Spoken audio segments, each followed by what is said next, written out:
The wind swept low along the gray horizon, where sky and sea melted into one. No boundary, no direction. Winter on the Alaskan coast didn't roar the way people often imagined. It was colder than that, quieter, and dangerous in a way that didn't scream, but whispered, like nature itself was holding its breath. The waves weren't tall, but they were thick, heavy like slabs of steel, colliding with each other in muffled, weighty echoes. Not crashes, but a sound that hinted at something being suppressed. In the distance, chunks of drift ice scattered like the jagged teeth of a giant whale, rising white and jagged from the Black Sea. The wind didn't howl, it sliced, dragging snowflakes as fine as razors across the water's surface, stripping visibility, biting skin without a sound. A small fishing trawler pushed steadily forward. The local fishermen aboard weren't strangers to the skin-splitting cold. They had long since learned to read the language of the sea, the hue of the sky, the scent of the water, the subtle hints of something not quite right. That morning, nothing specific had signaled danger. And yet, something was off. Not the waves, not the ice, but the silence. For 2 full hours, not a single gull had flown overhead. No signs of surfacing fish, no oil slicks, no odd ripples, just the sputter of the old diesel engine and the creaking wood beneath their boots. The lead fisherman, Axel, a man who had spent a lifetime on these waters, narrowed his eyes. "There's something in the water," he muttered, gaze locked on the sea ahead. The temperature hovered at -14 degrees Celsius, but with the wind and humidity, it felt far worse. Every breath turned instantly to vapor and vanished. Even gloved fingers trembled, stiff from the cold. Above them, the sky had forgotten what blue looked like. Everything shimmered in a dull silver, reflected by the soft, unbreaking rhythm of the waves. Lars, a young crew member still wiping frost from the hull, suddenly stopped. "Guys, look!" Off the bow, a few hundred meters ahead, something bobbed between ice floes. Small, dark, uneven. It wasn't drifting like the other debris. It was moving, against the current. No one said a word. The air thickened, like something invisible had gripped the moment by the throat. As if they were all waiting for an answer they didn't want to hear. They didn't know. That in the coldest edge of the ocean, where life was rare and mercy even rarer. Something was swimming upstream. At first they thought it was driftwood, maybe torn from some cargo ship, but it didn't float aimlessly. It rose and sank and rose again, as if battling every pound of icy water pressing in from all sides. Axel squinted. Instinct over decades told him one thing. That's no floating scrap. He signaled Lars to ease the engine. The boat groaned to a slower pace, nudging through thick waves. The bow listed slightly to the left. The wind slapped across their faces like stone, but none of them flinched. All eyes stayed locked on that shape in the sea. "That can't be a person, right?" Lars whispered. No one answered. Then it surfaced again, closer this time. Wedged between 2 moving blocks of ice, a low form emerged, dark like wet stone. It wasn't swimming with the fluid power of a whale or seal. It was flailing. Every movement looked like it cost a piece of its soul. Axel froze. "Binoculars, now!" When he raised them to his eyes, the world fell away. The wind still screamed, the waves still slapped against the hull, but none of it reached him. Through the lens there was only one thing. Ears, upright, a head, a curled body, trembling, and eyes that should not have been there, not in this place, not in this cold. "It's a dog," Axel whispered, not even recognizing his own voice. "There's a dog out there, swimming." No one hesitated. No one asked why. Within seconds, the crew moved, throwing ropes, prepping life vests, readying buoys, every motion precise, practiced, not just like they were rescuing a life, but like they were reaching for something sacred, because in that moment they all understood. That wasn't just an animal clinging to the world, it was a soul, refusing to let go. The boat slowly turned its bow toward the lone creature adrift in the ocean. The closer they came, the clearer the wounds appeared. A raw patch along the flank, fur clumped and salted by the sea, and eyes nearly shut, yet still trying to open, as if searching for something, or someone, on the horizon. "How did it even get out here?" Lars murmured, not expecting an answer. No one spoke, because there was no answer. The only truth they knew in that moment was simple. It shouldn't have been there. No dog should have appeared in these frozen waters. No collar, no raft, no trace of any human presence. And that's exactly why they knew. It wasn't lost. It had come here. The trawler edged gently into the narrow waters between ice floes. The distance shrank to just a few dozen meters. But the closer they got, the heavier the silence became. What they were witnessing wasn't a creature in panic. It was a body, nearing the edge of life. The dog wasn't swimming in a line. Its front legs slashed the water in clumsy, uneven strokes, each movement betraying exhaustion. It had gone too far, too long. With every lift of its head, its chest convulsed as wind slammed into its face. Salt water frozen to its coat had turned to glassy crust, its eyes locked on them, unblinking, because if it closed them now, it might not open them again. "Cut the engine," Axel ordered quietly. "Don't scare it. It's already at its limit." A lifebuoy, tethered with a rope, was released and drifted slowly toward the dog. But it didn't grab hold. There was no instinct left to act. Instead, the dog slowed, as if measuring the distance between each breath, between rising and sinking, as if bargaining with fate. Lars leaned over the rail, arm extended. "Come on, buddy. This way. Come on." The dog lifted its head once more. In that instant, something flickered, faint and fragile, in its eyes. A twitch of an ear, then it turned, sluggishly, toward the lifebuoy. Not with strength, but with a dim belief that maybe, just maybe, it no longer had to swim.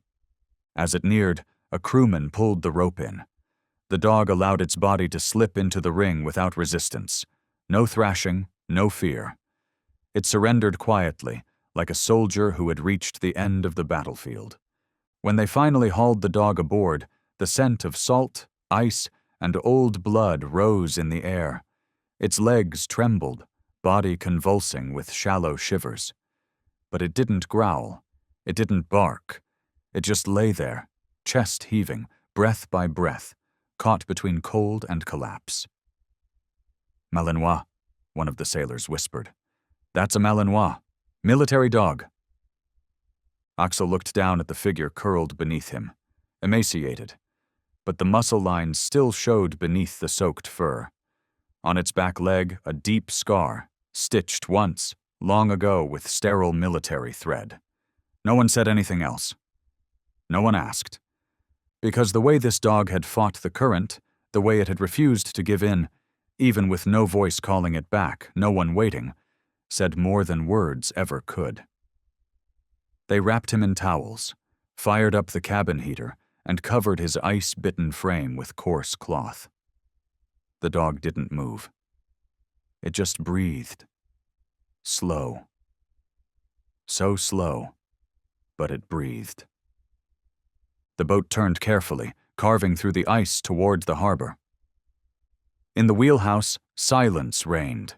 Outside, the wind kept scraping across the metal hull, as if testing the resolve of those who had survived, man and dog alike. Beside the small heater on the corner of the deck, the dog lay bundled in 3 layers of coarse cloth. The warmth did not bring him fully back. It only stopped the trembling. His head hung low, eyes closed, breathing stretched thin like a thread pulled taut between life and whatever waits beyond. Lars sat close, rubbing his hands constantly, both to stay warm and to pass on any trace of heat to the figure beside him. He whispered, barely audible, not even sure if he was speaking to himself or to the dog. "I don't know how long you swam, where you came from, or why you made it all the way out here." Axel returned from the wheelhouse, carrying a handheld microchip scanner, the kind fishermen used for tagging marine catches or lost livestock. He passed it slowly along the dog's neck. Nothing. Down over the chest. Still nothing. One final sweep along the spine. Utter silence. "No chip," he said, shaking his head. Lars looked up. "Could the salt water have damaged it?" "Maybe, but it's strange. Wild or trained, nearly all of them are chipped as pups." Axel knelt beside the dog, gently parting the matted fur around its neck. No collar, no tags, no trace of identification. Just dark fur, tangled and rough, and an old scar running tight beneath the left side of the jaw. A wound that looked like it had once caught on wire, healed without care, forgotten. He leaned against the rail, quiet for a long time. "This animal was trained," he said. "Look at the legs, the breathing, even the way it lies near the fire. It's not a house pet, and it's not wild. Someone once fought beside him." No one replied. They didn't have to. Only a creature trained under the harshest conditions could swim through miles of freezing water and still refuse to give up. And only the ones who had lost the place they once belonged would swim toward a place where no one was waiting. By the time the boat docked, the sky had turned to a heavy shade of lead, Alaska's winter morning light, too dim to be called day, yet not dark enough to be night. Everything looked faded, soaked in cold, and pressed into the skin like a reminder. This was no place for the weak. They carried the dog down wrapped in 2 thick cloths, as if he were something fragile or already gone. No one said it aloud, but the question hung quietly behind their eyes. Would he survive the night? The town's animal rescue center was nothing more than a prefab cabin tucked beside the boatyard. No isolation chamber, no modern equipment. Just a few heating lamps, a bin of warm water, a wooden table, and hands that still shook from the cold, but were ready to do whatever they could. There were no forms to fill, no medical history, no name asked. They just tried to keep him warm. For him, for hope, and for themselves. As one of the young volunteers laid the final towel over the swollen back leg, she leaned in close to listen. No whimpering, no sharp breath, just a presence, thin and quiet as ash that has yet to scatter. "Has he made any sound?" the girl asked, eyes still locked on the clumps of frozen fur. Axel stood in the doorway and exhaled. "Since we pulled him from the water, not a single one." A boy cleaning gauze nearby looked up. "It's like a voice no one answered." The words stopped everyone. They didn't meet each other's eyes, but all of them turned toward the figure lying beneath the red lamp. Quiet, shivering now and then, but still here. Axel reached for the pen on the table and wrote on the temporary tag. ECHO, all uppercase, clear and steady. Not because he was strong, but because he had once been a voice that nearly vanished. A few strangers stopped by the shelter, curious about the truck parked outside. One of them peeked into the warming kennel and shook their head. "This one won't make it. Look at his eyes." But in the corner of the room, beneath the soft heat of the lamp, those eyes, clouded by frost and barely open, were still watching. Not watching people. Watching something else. Something no one else could see. And as if he understood the words that had never been spoken out loud, he stayed. Even without a name being called. Even with no one sure he could still hear it. He stayed. Waiting.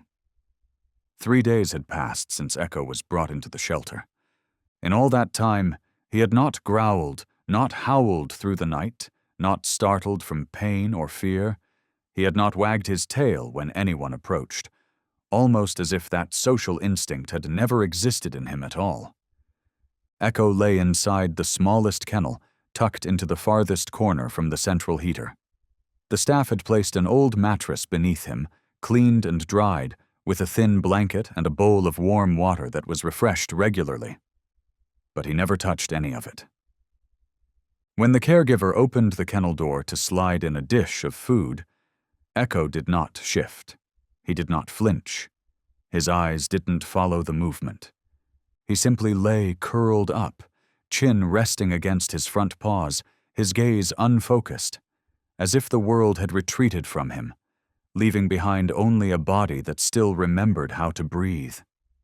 Some of the other dogs at the shelter, those abandoned, lost, mistreated, would often show caution at first, then gradually begin to adjust. But not Echo.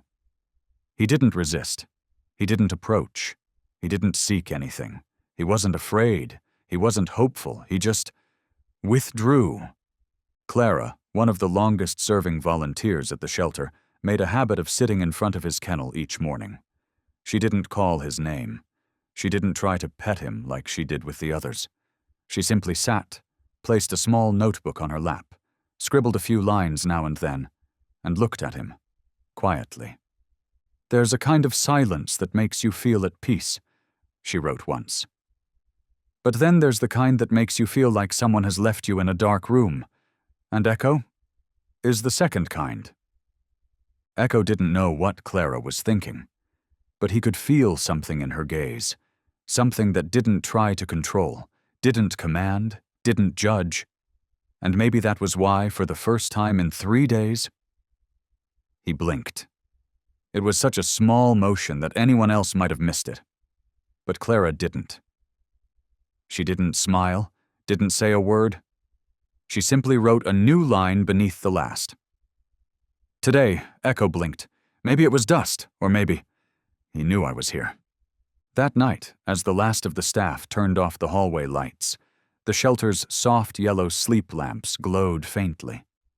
The heaters pulsed on a timed rhythm, keeping the air just warm enough. Echo still didn't sleep. He lay on his side, eyes open, ears turned towards the door. He didn't relax, didn't settle.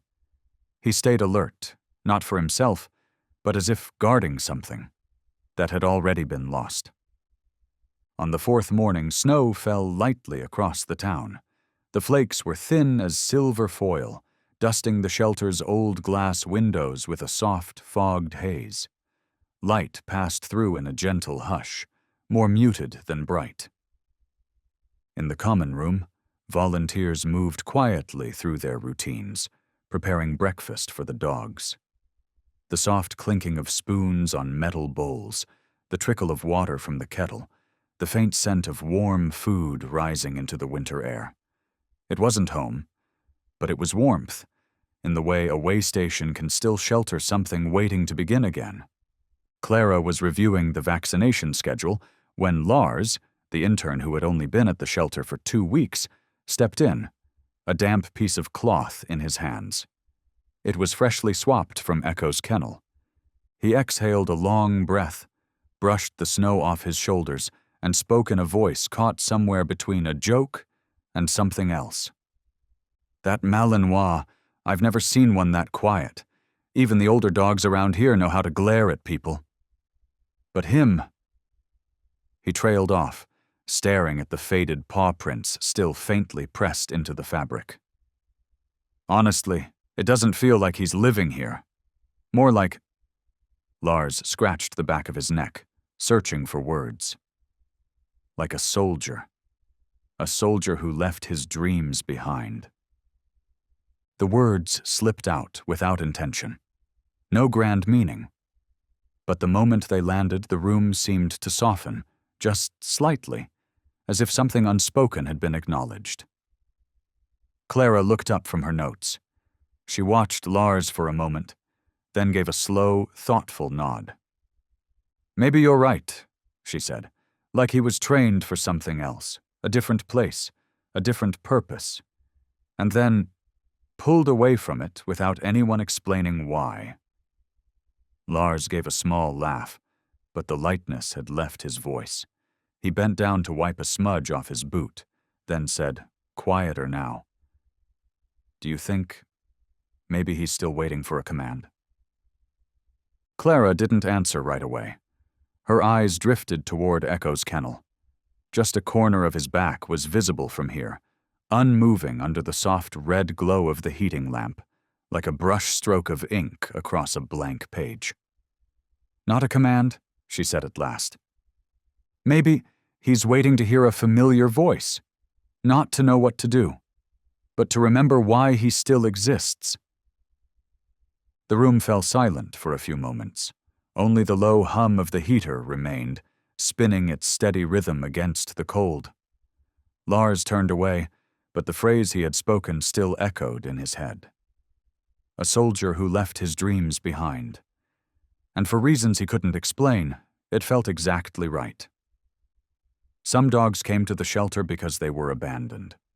Some because they lost their way. But Echo hadn't been abandoned. He had been taken from the place he belonged. The shelter had a quiet tradition. Every animal brought in, no matter how nameless or undocumented, was given a name within 3 days. Not to call, but so they wouldn't be lost. Not in the files, or in the captions under their photos, or in the memories of those who crossed their path for just a moment, but so that they would remain somewhere, somehow. On the 3rd day, Clara filled out the small blue tag hanging on the front of the kennel. The box labeled "temporary name" was still blank. Her pen hovered, unsure.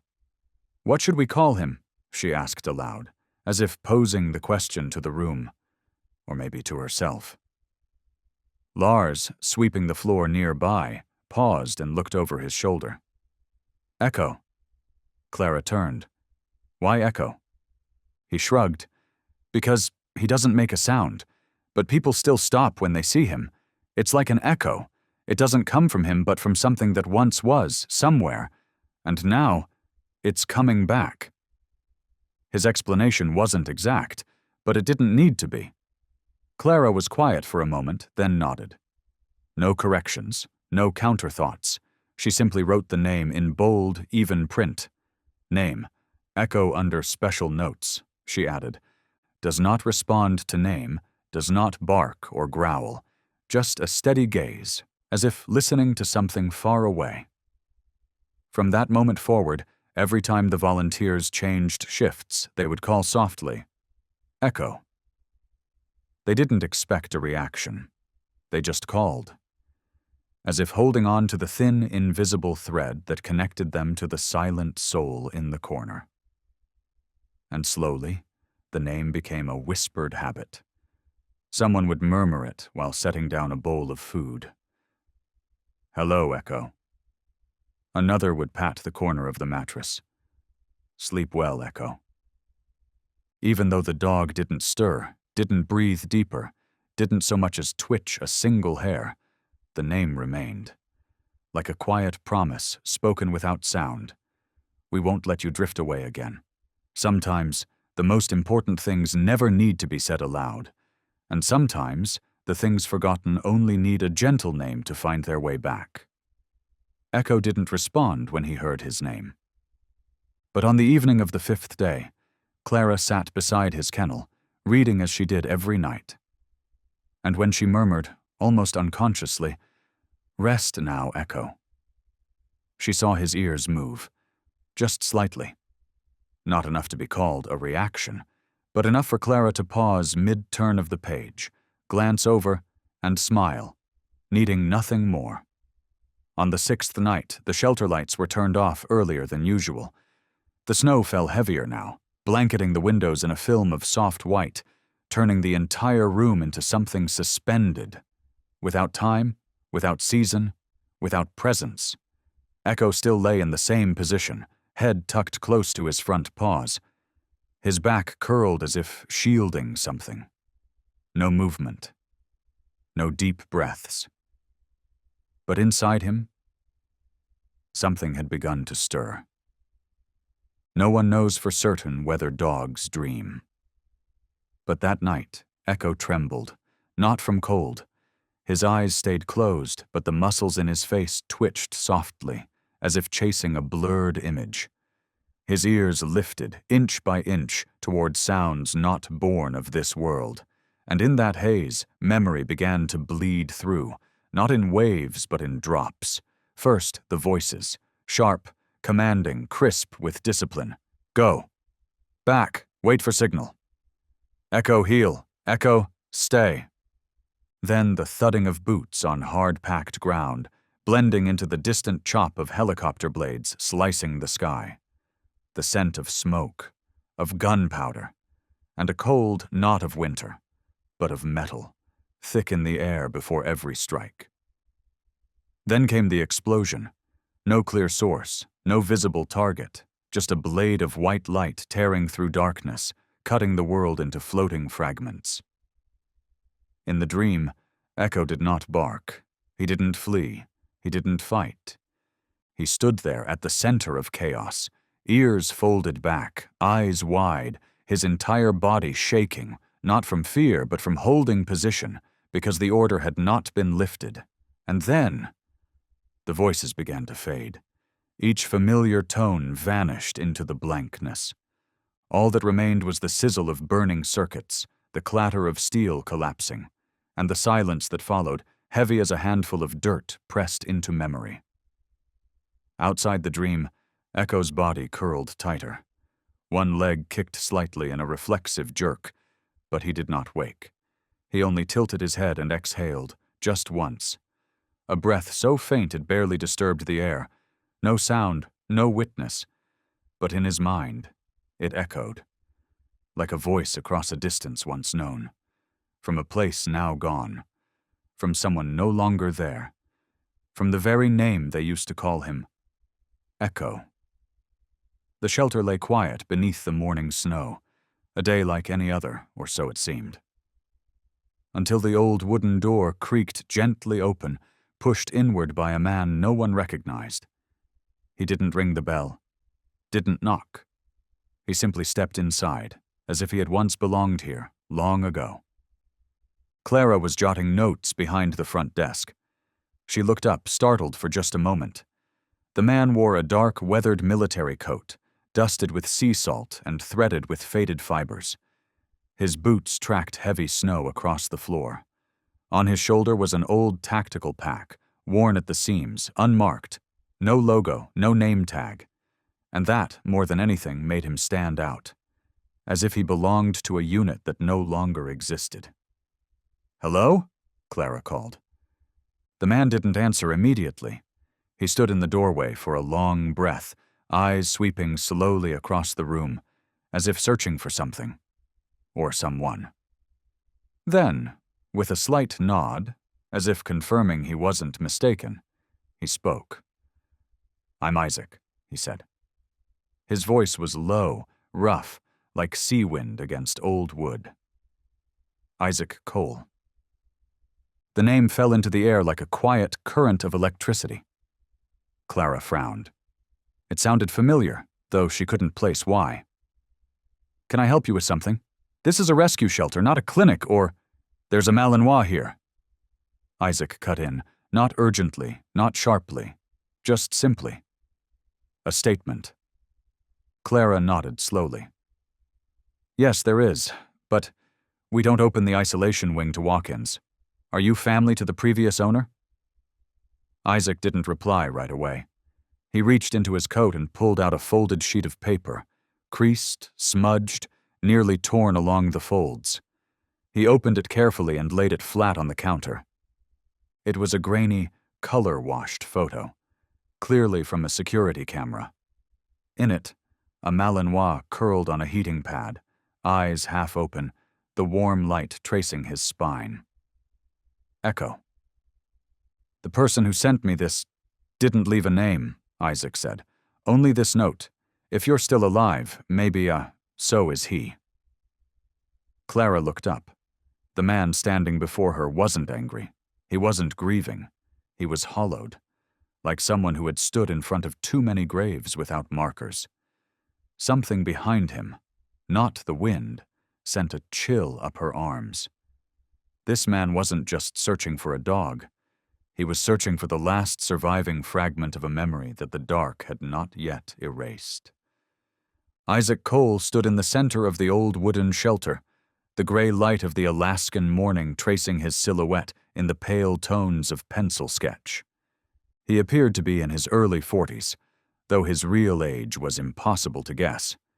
Not because he looked young, but because whatever youth he once had long been taken. His frame was tall but lean, not the leanness of skipped meals, but of someone who had learned to live light, to run when needed, to endure, and to vanish. Beneath the thick coat, his wrists showed, tanned, calloused, marked by old scrapes and a network of small scars that looked like a map of places no one ever wanted to return to. A long scar ran from his left brow down across his temple. It had healed long ago, but when he turned his head, the skin pulled slightly, as if the memory it carried still moved beneath the surface. His face wasn't sharp, not striking, but something about it made people keep looking, not the features, the eyes, smoke gray, not entirely empty, but not entirely hopeful either. They looked through people, past the present, and into a place where no one had survived. Whenever Isaac looked at someone, it felt as though he was checking, testing if they were real, as if the world had tricked him too many times, and now he trusted nothing with a shape. Lars, just arriving for the morning shift, froze when he caught sight of the man. He leaned in close to Clara, voice hushed. Who is that? He looks like Dash Dash. Like someone who's come back from a place no one ever should, Clara said softly, eyes never leaving Isaac. And that was true, because even standing in a warm room, surrounded by the metallic clatter of food bowls, the low hum of heaters, the faint scent of dry kibble, Isaac still looked like a man lost in a war zone. Only this time, there were no gunshots, only the stillness, the kind that warned something was about to move. Isaac didn't offer explanations. He didn't present papers, didn't state his claim over the Malinois lying just steps away in the isolation wing. He said only one thing. I came because of a message. Clara frowned slightly. A message? Isaac nodded once. From inside his coat, he pulled out an old phone, so outdated it displayed only in monochrome, its frame chipped, its rubber buttons worn to a sheen. He opened the messages and handed it to Clara. On the screen was a blurry still from the shelter's security camera. Echo, lying in his kennel, golden light cutting across his spine. Beneath the image, a single line of text. If you're still alive, then maybe, so is he. No sender number, no name, no location metadata. Just a block of data sent through an old secure channel, one used only by operatives trained to encode without being traced. A kind of message only someone from a special forces unit would know how to send. Or to recognize. Clara studied the photo, then looked back at Isaac, slowly. Do you know who sent this? Isaac shook his head. Number, but I know one thing. It wasn't by mistake. He turned toward the window. Outside, the snow kept falling in gentle, deliberate patterns, turning the world white, so white that anything with color seemed impossibly vivid. There were 6 of us, 5 people, 1 dog. Each of us had a private signal, and you only send it if you believe someone made it out. Clara's fingers tightened slightly on the phone. And you think this photo is proof that this dog is your Echo? Isaac didn't answer right away. He took 1 step toward the small door that led into isolation. His hand was steady, but his eyes, something in them blurred. Not from memory, from disbelief. Disbelief that he could still be here and see a part of his past made real again. He saved my life, Isaac said, more than once. I thought I'd left him behind for good, in the whiteout. Clara asked nothing more. Some people don't return from the battlefield whole. They come back with only one question lodged in their bones. What I left behind? Is it still there? She turned and opened the door to the isolation wing.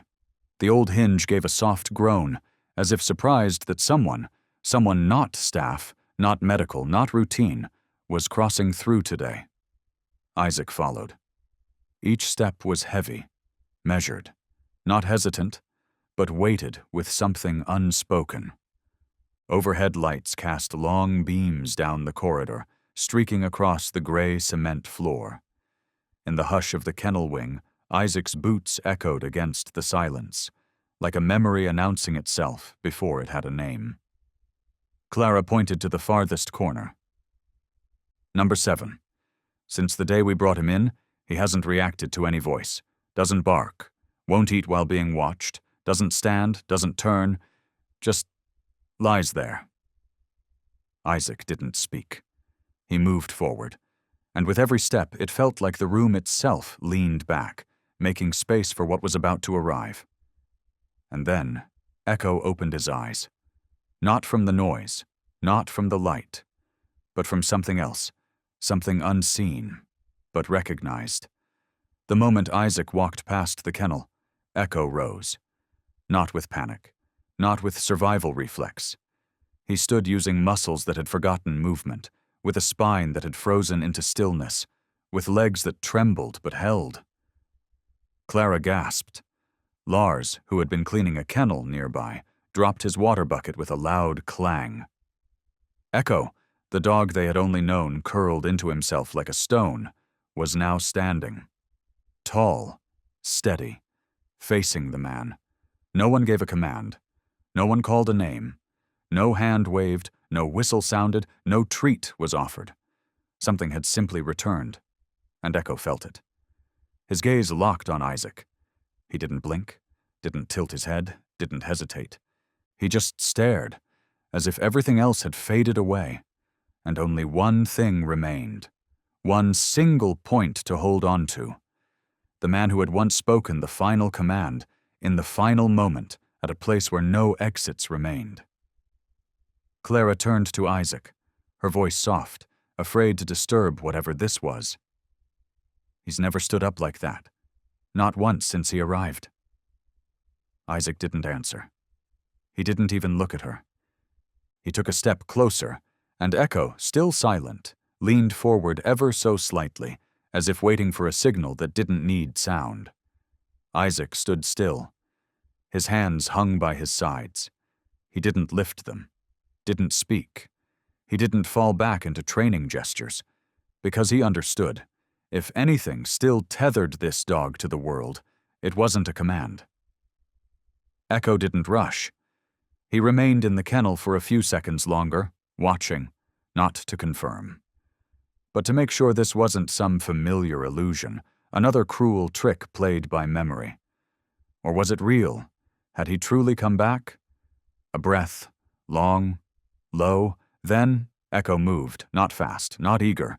Each step was a crossing, over the threshold of pain, over the line of fear, over the space where trust had once been stripped bare. And what held the room in silence wasn't that Echo moved, it was how. He didn't scan his surroundings, didn't sniff the air, didn't check for danger.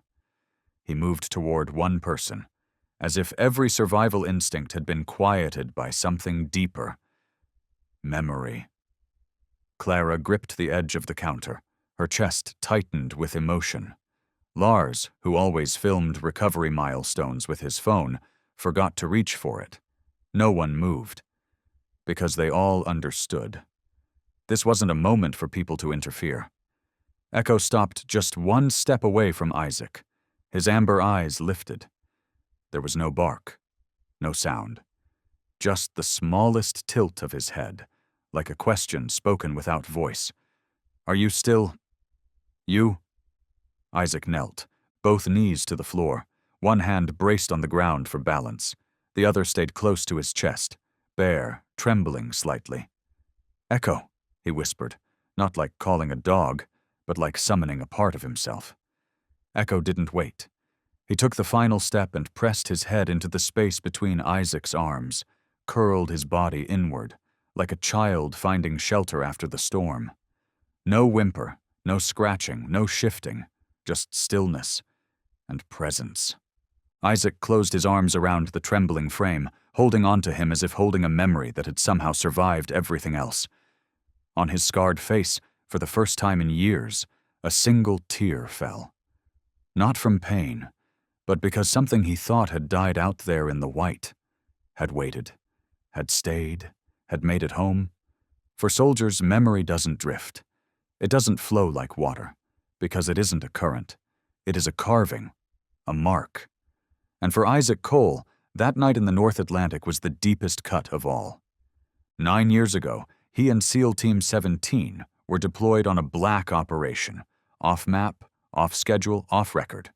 No support, no contingency, just a set of coordinates, over 300 nautical miles from the nearest coast in a stretch of gray water, and a mission marked Priority, Black Level. The tactical submarine was disguised as a marine research vessel, 6 men, 1 K-9 unit, and 1 Malinois. His name was Echo. Call sign TE-167. Echo was not a standard patrol dog. He had been trained for highly specialized warfare, identifying radio suppression tech, sniffing out microelectronic explosives, devices no enemy commander had yet imagined a dog could detect. To Isaac, Echo was never just a tool. He was a teammate, a second set of eyes, the 7th soul in a 6-man squad. They didn't talk much. No one on a ghost mission does. Above deck, only the ocean made sound, waves hitting steel hull in long, measured pulses like a heartbeat under pressure. Echo would lie at Isaac's feet, head resting on his boot, eyes closed, ears tuned. He didn't need a command to know. They were heading into a place where return was not a guarantee. That night, less than 2 nautical miles from their target, everything began to go wrong. Radar static, atmospheric disruption, communications blackout. And then, the first warning. Not a sound, but a rupture, a distorted, dragging whine impossible to place, until it was too late. A thunder crack shattered the waterline, then a flash, blinding white, slicing through the hull like a razor through fog. Isaac remembered it too clearly. The last image he saw in the command module, Echo's eyes. Wide, alert, snapping toward the noise, then launching toward the maintenance hatch. And then, the world disappeared. Darkness fell, but it wasn't the darkness of night. It was the darkness of ruptured steel, of seawater flooding through the breach, of systems dying mid-function, of light swallowed in a single pulse of violence. When Isaac regained consciousness, the world was black, the kind of black that had weight. He couldn't feel anything except the pressure crushing his chest and a high-pitched roar drowning in his skull. No alarms, no voices, only the groan of a dying vessel. He clawed his way upright, hands scraping against freezing water. The emergency beacon blinked dimly overhead, its red light fluttering like a faltering heartbeat. Blood dripped from his temple. He didn't remember why. A fall? Shrapnel? It didn't matter. What he remembered, what mattered, was that no one answered the signal. Half the compartments were already flooded. The emergency doors were jammed. Comms were dead, silent. SEAL Team 17, the best of the best, trained for missions no one else returned from, had been swallowed whole. The submarine tilted. Its bow dipped downward, pulled by some unseen force below the surface, something vast and merciless, dragging them into the deep. Through the fractured steel hull, Isaac caught faint shadows moving outside. Not his men, not allies. Enemies. They weren't there to rescue. They were there to erase. It had been a perfect ambush. No survivors, no evidence, only twisted metal and a new list of the missing. Isaac knew, if there was any way out, it had to be now. He staggered toward the auxiliary chamber on the starboard side, the one holding emergency escape gear. But just as his hand touched the panel, he felt something behind him. Not a person. Not a current. A breath. A soft touch against the back of his leg. And then eyes. Amber eyes, glowing in the dark. Echo. He hadn't left. He hadn't barked. He had simply stayed, at Isaac's side, waiting for a command, as he always had. Isaac couldn't remember exactly how they made it out. He remembered only flashes, the last light pouring through the emergency hatch, searing like a blade through the sea, and Echo lunging forward into it, then impact, collapse, silence, and nothing more. Isaac had been trained to operate under weightlessness, oxygen deprivation, neural trauma, psychological fracture, but he had never imagined he'd survive because of a dog. Not because of an oxygen tank. Not because of a rescue team. Because of Echo. In the chaos of the ruptured hull, while water surged through the narrowing compartments and steel groaned under its own death, Echo had been the only one who didn't panic. He hadn't barked, hadn't whimpered. He had simply moved, carefully, toward Isaac, who lay crumpled beside the emergency release lever, barely conscious, too disoriented to reach for it. Isaac remembered the feeling, a single tooth catching the fabric of his sleeve. A gentle pull. Not forceful, not frantic, just a primal message. Get up. We can't stay here. Echo stepped back half a pace, then looked over his shoulder. His eyes weren't pleading. They weren't hopeful. They were the eyes of a soldier, looking to his commander for the final green light. Isaac forced himself up, gripped the handle, pulled. The hatch blew open, and the sea roared in. Echo was ripped backward by the force, but he kicked, turned into the current, and reached Isaac just as consciousness began to fade. In the waterlogged darkness, he felt it. A fur-covered body pressed against his chest, keeping him afloat, guiding him toward the surface. No sound. No resistance. Just a steady rhythm of movement, as if rehearsed 1,000 times for a moment no one ever taught, for a moment no one ever wanted. When Isaac broke the surface, the cold hit like a blade splitting his spine. His vision was blurred, salt, blood, exhaustion. But the only thing he saw was Echo, his drenched head bobbing just feet away, circling, refusing to leave. He carried no float. He had never been trained to rescue humans from open sea. And yet, he stayed, not out of command, but instinct, or maybe a vow that never needed words. No one survived the blast, except two beings who didn't need orders to know where to go. After that rise through freezing water, Isaac's world faded into fragments. He didn't remember how he was hauled onto a passing naval patrol boat, how many hours had passed in that cutting cold, how close he had come to slipping under for good. He only knew one thing. He was alone. No one spoke of Echo. No one reported finding the dog. No body, no signal, just emptiness. The file was sealed in 3 days. SEAL Team 17, presumed lost in the North Atlantic under non-recoverable conditions. The mission was never acknowledged, the debrief never made public. And perhaps because no one in command believed a dog could have saved a man. Isaac tried to speak.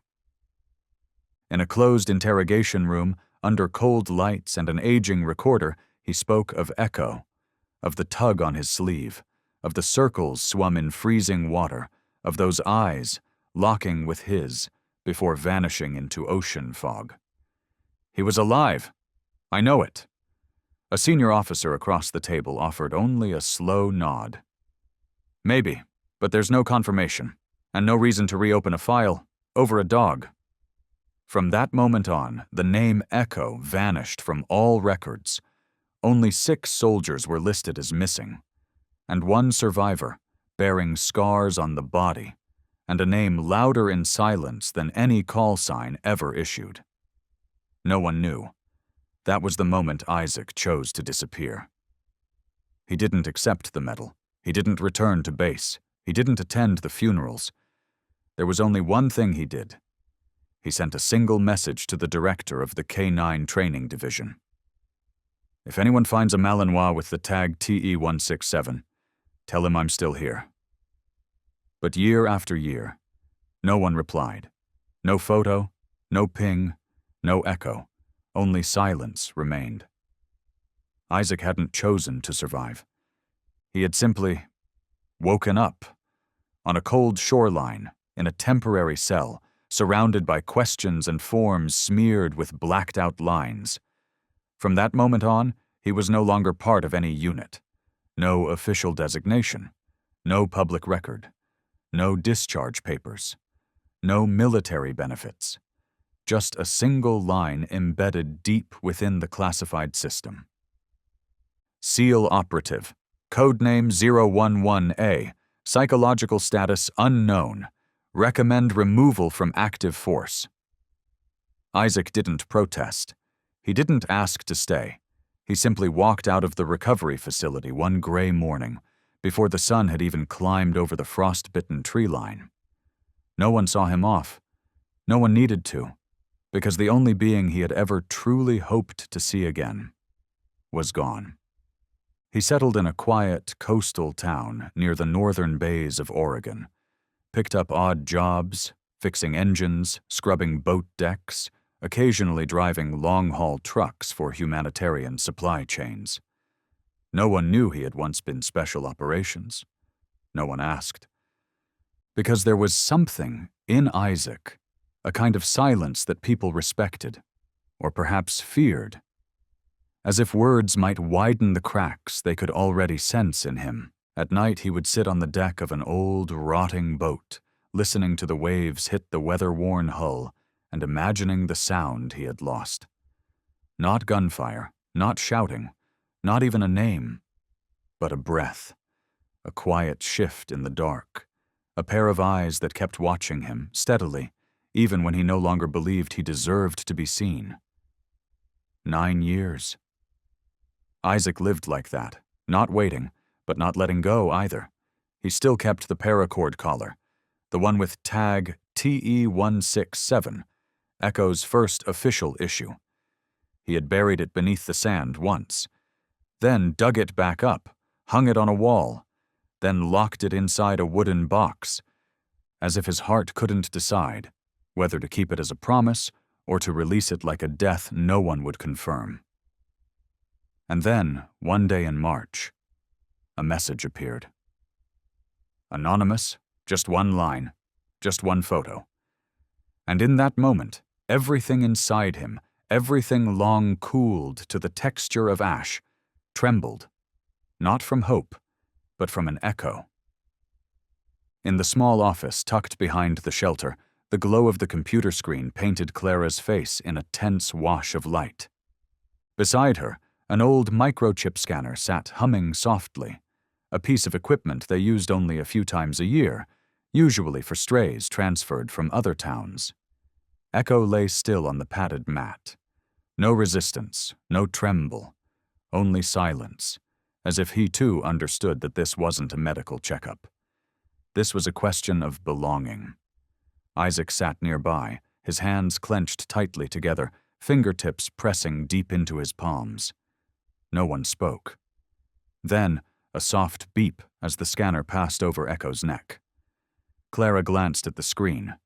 A string of numbers blinked into view, fragmented, incomplete, corrupted, the last 4 digits unreadable, TE-16 and then static. "Try again," Isaac said, voice low, frayed. Clara ran the scan 3 more times. Same result. "The chip's too old," she murmured. "Or maybe it was damaged. Trauma, seawater, long exposure."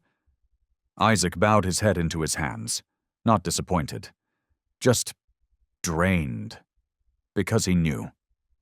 In a system built on codes, a partial ID meant only one thing: a soul without a home. They pulled up the registry for codes beginning with TE-16. It matched a series of K-9 units assigned to SEAL teams between 2012 and 2015. But every associated file was inactive, each one stamped with cold notes. Mission concluded. ID unrecoverable, missing or decommissioned. Clara bit her lip. There's no way to confirm 100% that he's your Echo. Isaac stayed quiet for a long time, then whispered, I don't need 100%. He looked up. I just needed one look, and he gave me that, like he never forgot.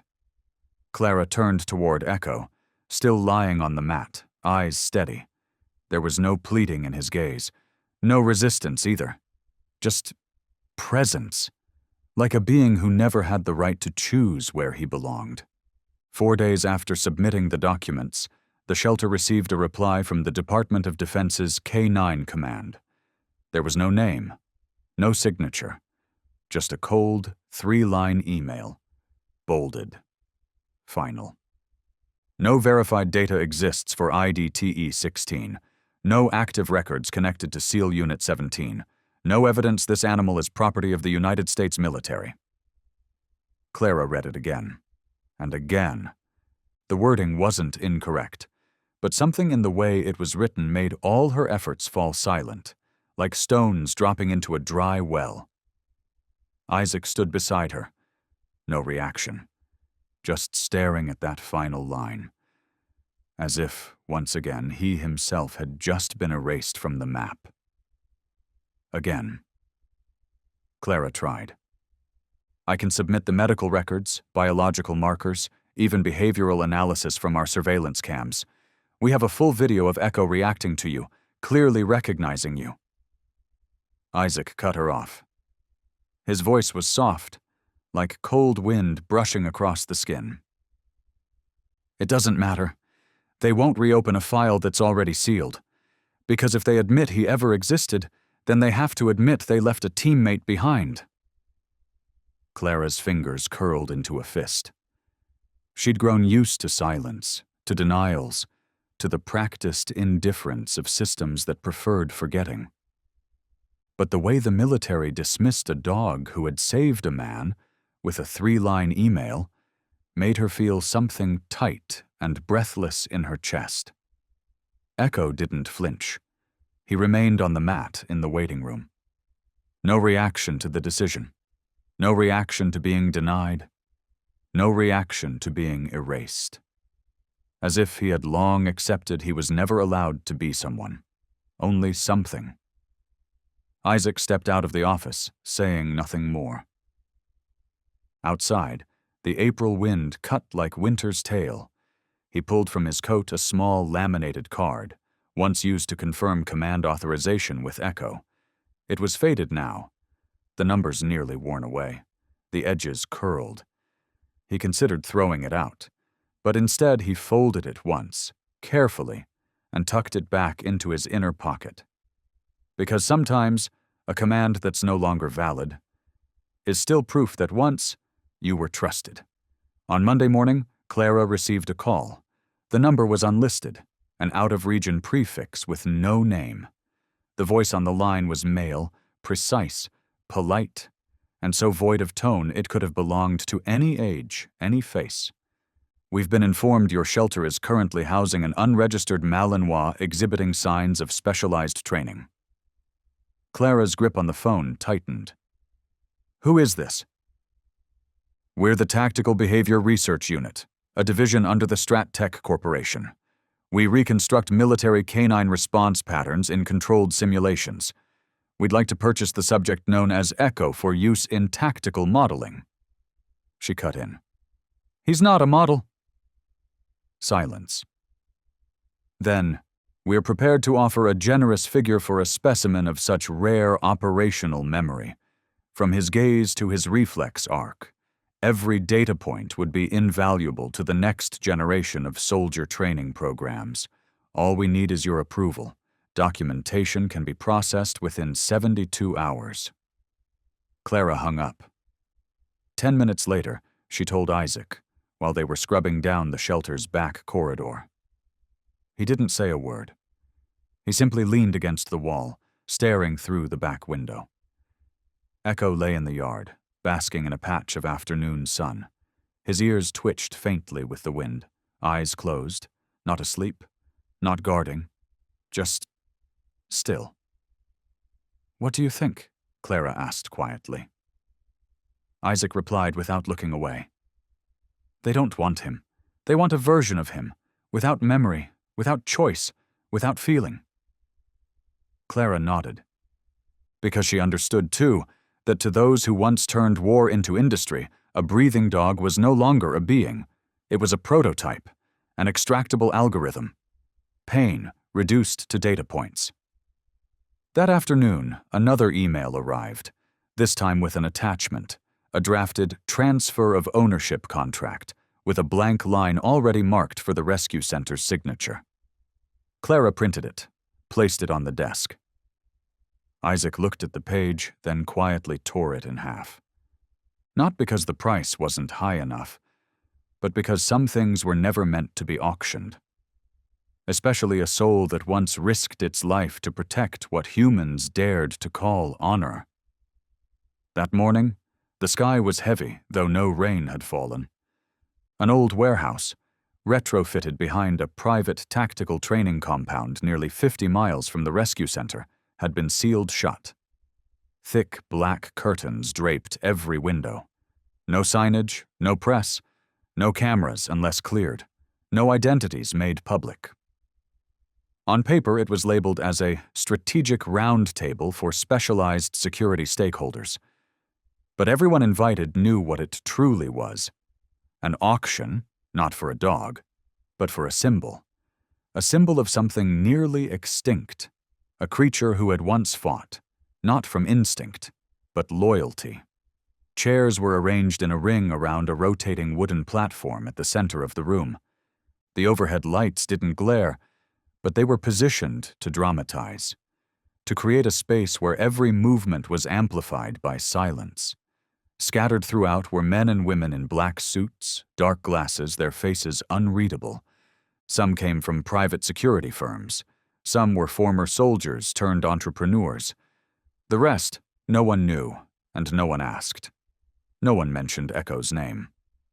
Only Lot 17, male Malinois, approximately 10 years old, exhibits conditioned reflexes, suspected military history, unverified. No medical records, no service documents, only the body in question, to be displayed before a ring of strangers like merchandise intact, or not.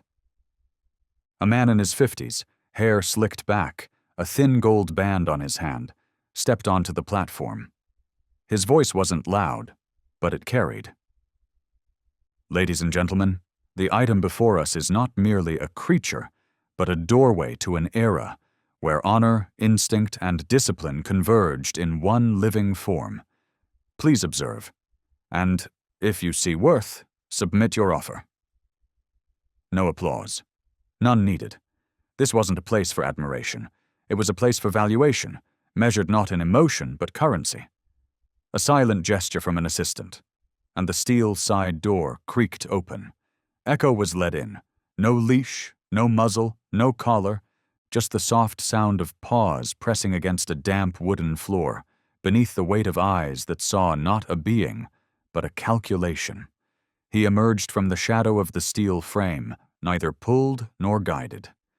There was no eagerness in his step, no resistance either, just a weary motion, the kind that comes when every muscle has memorized how to function, without purpose. The spotlight hit him, that cold, white kind of light, the kind they use in labs, or on stages where machines are unveiled. It wasn't to honor, it was to expose. Under that light, nothing could hide. The fur on Echo's left flank had thinned, entire patches missing, revealing pale gray skin etched with a topography of raised scars like a torn battlefield map. A long, crooked stitch ran from his shoulder blade down along his spine, crude and misaligned, the kind done in an emergency without anesthesia.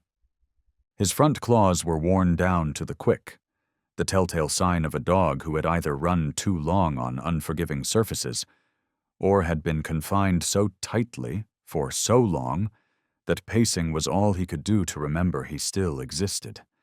His right eye was clouded, not from age, but from untreated nerve damage, a silent injury left to fester in the dark. But above all, Echo did not bark. He did not growl. He made no effort to be seen. He stood at the center of the room like a creature no longer expected to react.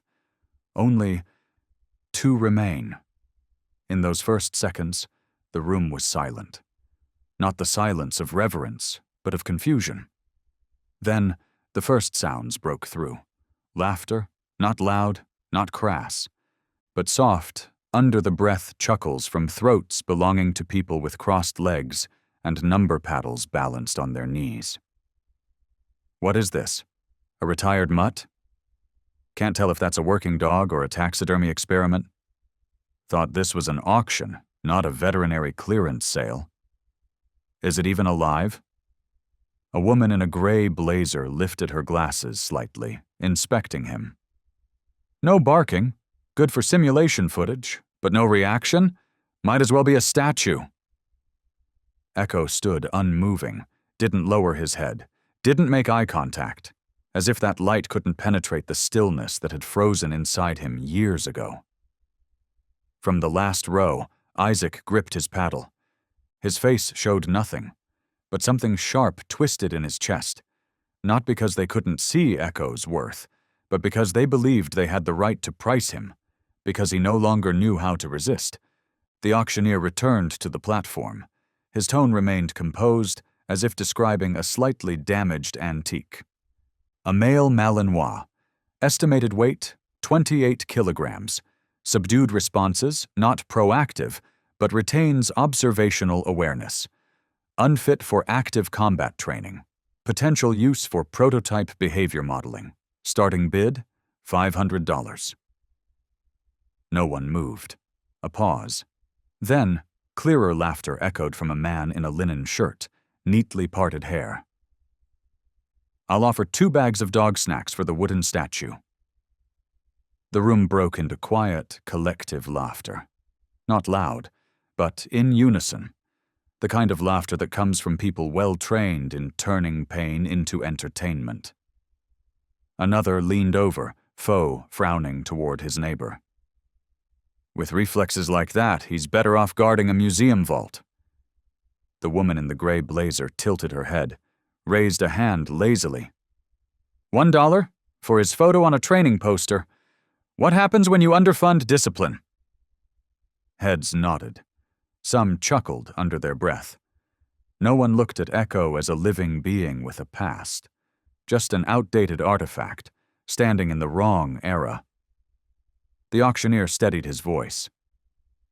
If there are no serious offers, we will remove Lot 17 from today's session. Second call, starting at $300.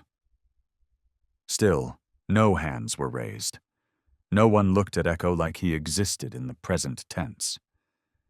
They watched him the way one evaluates a failed prototype, something once promised, but ultimately disappointing. Isaac remained still. He looked at Echo as if he were looking into a mirror from years ago, judged by the surface, cut from the unit simply for surviving. Asked, "What use are you now?" And Echo, he didn't bark, didn't glance at the crowd, didn't step back. He simply stood, like a soul long accustomed to being the one never chosen. The laughter began to fade, as though someone had turned down the volume of the room to nearly nothing. No gavel strike, no shuffling of papers, just a silence that forced everyone to slow their breath. Echo still stood, his shadow stretching across the sterile, pale floor, unmoving, unlooking, unperforming. He didn't try to be strong. He just endured. The room slipped into a speechless zone, not out of awe or regret, but because there were no jokes left. Every effort to belittle had collapsed in the face of a creature who did not react, did not resist, and still had not fallen. A man in the corner stood abruptly, adjusting his tie, a weak attempt to dispel the awkwardness. "I suggest," he offered, "if no one bids, we can use it as a posture model for the interns." His voice echoed in the still room, but landed nowhere. Because just then, a chair scraped the floor. From the last row, a man rose to his feet. No one turned around immediately. Only when he stepped forward into the light did all eyes follow him. Long coat, black cap, a faint scar cut across his left cheek, thin, upright, eyes hollow, and as silent as the creature standing on the platform. Murmurs rustled the air. The auctioneer hesitated, eyes flicking toward the list in front of him. "Excuse me, sir, are you registered with a bidding number?" Isaac didn't answer. He simply raised his hand. And from inside his coat, he pulled out a number card, not from this event, but from an auction long ago, one that had been removed from official records. He held the number card up, steady hands, no clenched lips, no trembling, only the eyes locked on Echo, and Echo, for the first time since stepping onto the platform, lifted his head. No turning, no searching, just lifted and saw. A silent thread connected them. Two beings once dismissed, two presences once forgotten, a man with no unit, a dog with no identification, but both still had each other. The room stilled, as if it had brushed against an invisible threshold. A long silence followed, not out of hesitation, but because no one knew how to place value on what had just unfolded. The air froze. The auctioneer glanced quickly at the guest list, then back at Isaac, the man with no bidder ID, no file on record, no affiliation, only that gaze. A gaze that no longer needed to be acknowledged, because it had learned to exist without acceptance. He asked carefully, "Sir, how much are you offering for Lot 17? Isaac did not speak. He didn't look at anyone, didn't seek approval, didn't wait for permission. He simply pulled a folded piece of paper from inside his coat, creased 3 ways, yellowed at the edges, softened like something carried for years in a wallet. He opened it. On the paper was a handwritten number. 10,000. Not printed, not typed, but his own handwriting, rough, slanted, and unwavering. The auctioneer froze. A few scoffs echoed. "You're joking. 10 grand for a broken dog?"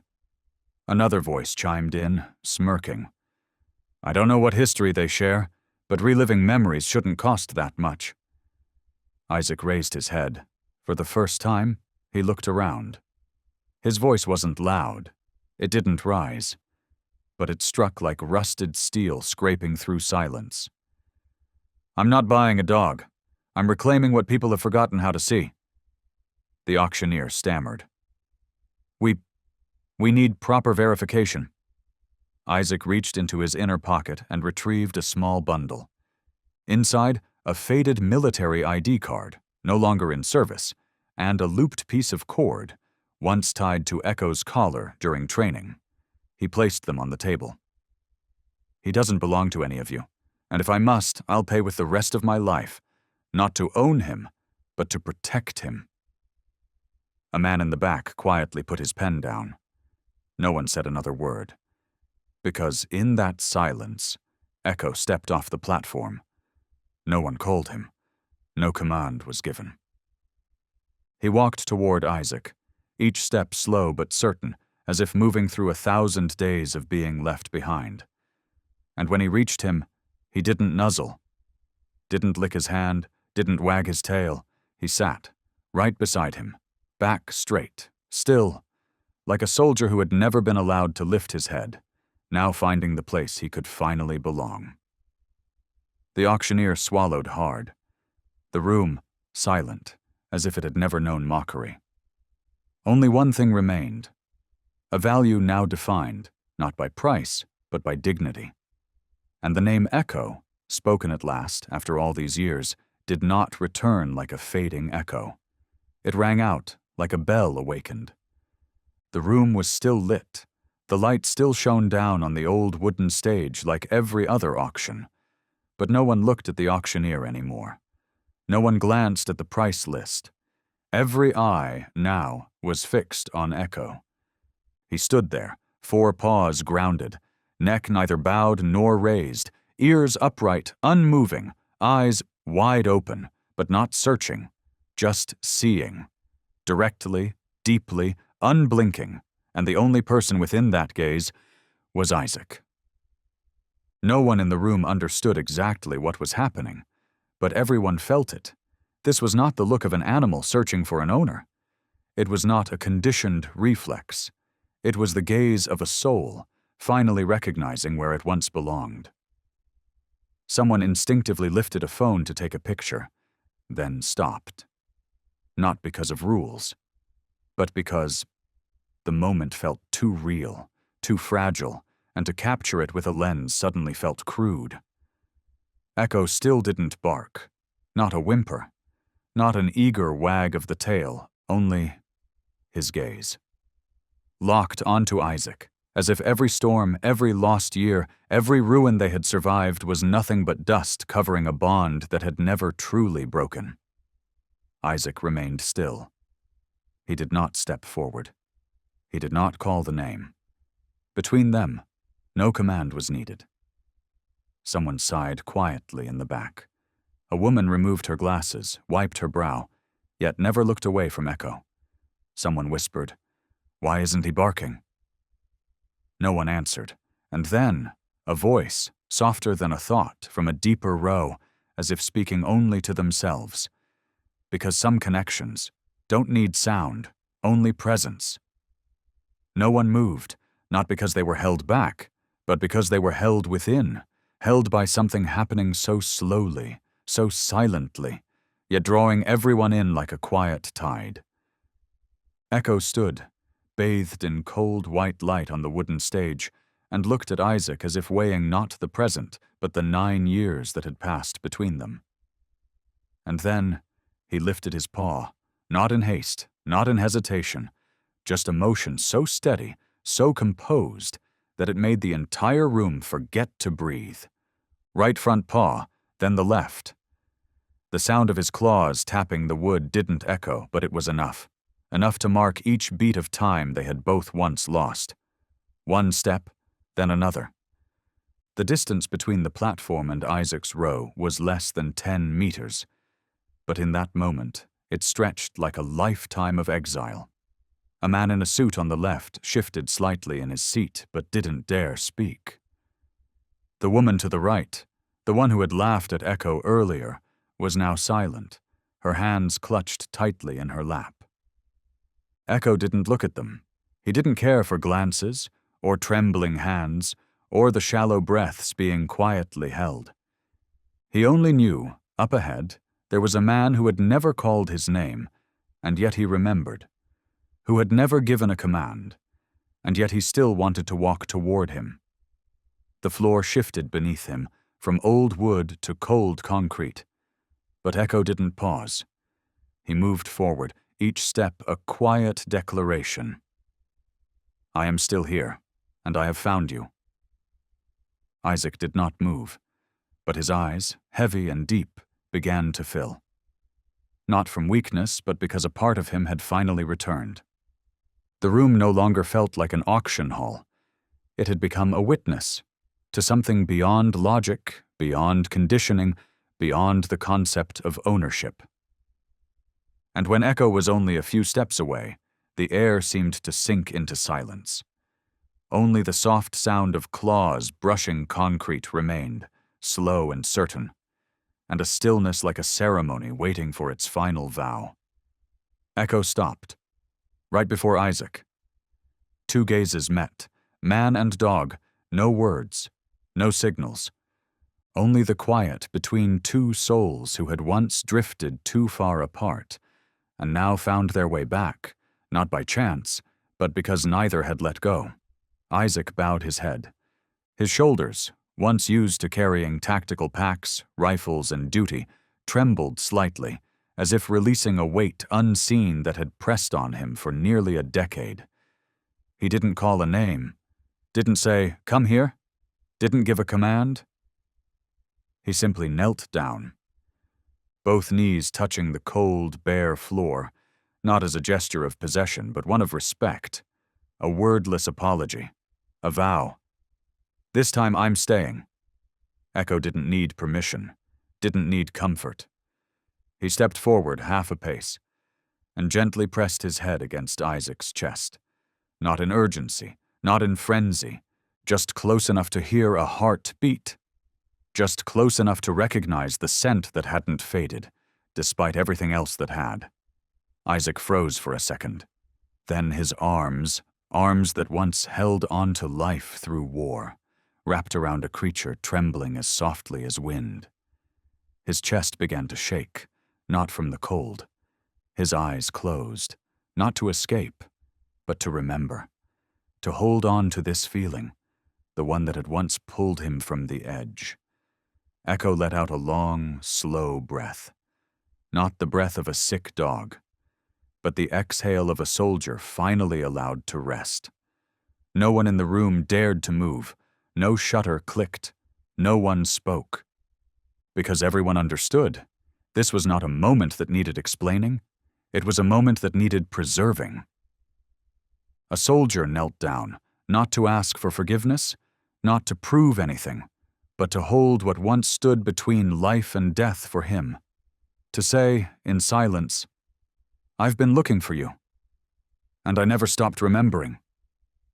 Echo still didn't bark, but from that moment on, everyone in the room heard him.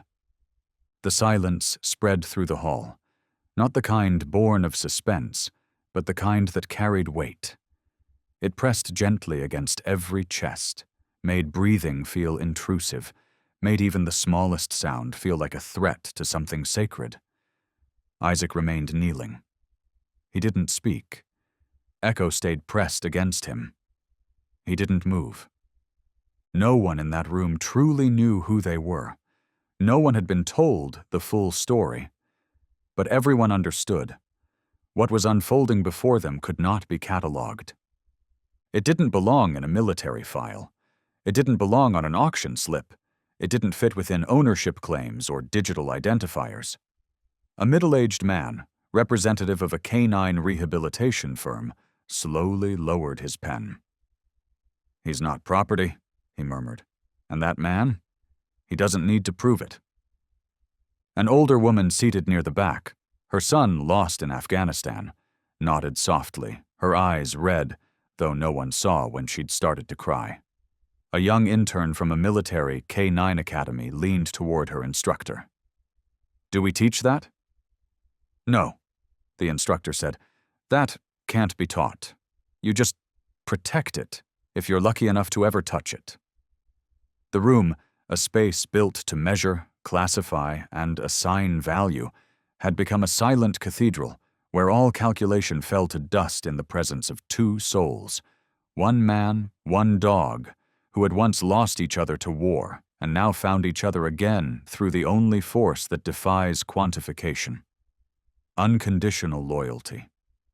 And a memory that never dies. No applause, no cheers, no need for closure. Because at the center of that room stood something never named, but seen by all. A man who once had nothing left, and a dog thought to have lost his voice, reunited through nothing more than a gaze that never looked away. And from that day forward, no one dared call Echo a rejected unit. No one called Isaac a lost survivor. Together they became living proof of the one thing that still keeps this world human. Some things don't need a reason. They just need us not to let go. The auction that day ended in a silence rarely found in rooms designed for bidding. But the echo of it did not stay confined to that quiet hall. The next morning, before the sun had even risen above the snow-dusted ridges of Alaska, Isaac received his first message. An email from an unknown address. Attached was the silver-stamped logo of an entity called Integrated Tactical Assets Consortium, ITAC. The subject line, all in caps, read, Legal Ownership Verification Request, K9 Unit Designation E0187. The message itself was brief, but cold enough to sting. According to Clause 14b of the Non-Combat Asset Redistribution Agreement, any unit previously under ownership of the International Military Coalition, if misclassified during auction, must be reviewed and verified prior to civilian transfer. Accordingly, we notify you that the Belgian Malinois referred to as ECHO is currently considered an unrecovered asset. Adoption or deployment of this individual without formal clearance may result in legal liability. There was no closing, no signature, only a timestamp code, 317 AMUTC. Isaac didn't flinch, didn't curse. He simply sat still in the wooden cabin where Echo lay asleep near the door. The dog's ears twitched slightly, as if still listening, even in dreams. The auction house had not let go, not because Echo still held tactical value, but because he had become something far more powerful, a symbol. And in a world fueled by authority, symbols were the one thing no one wanted to lose control of. By noon, ITAC had sent an emergency directive to the rescue shelter that had once stepped in as Echo's temporary guardian. The document demanded an immediate freeze on all data, media, and custodial rights pertaining to Echo, pending court resolution or negotiated agreement.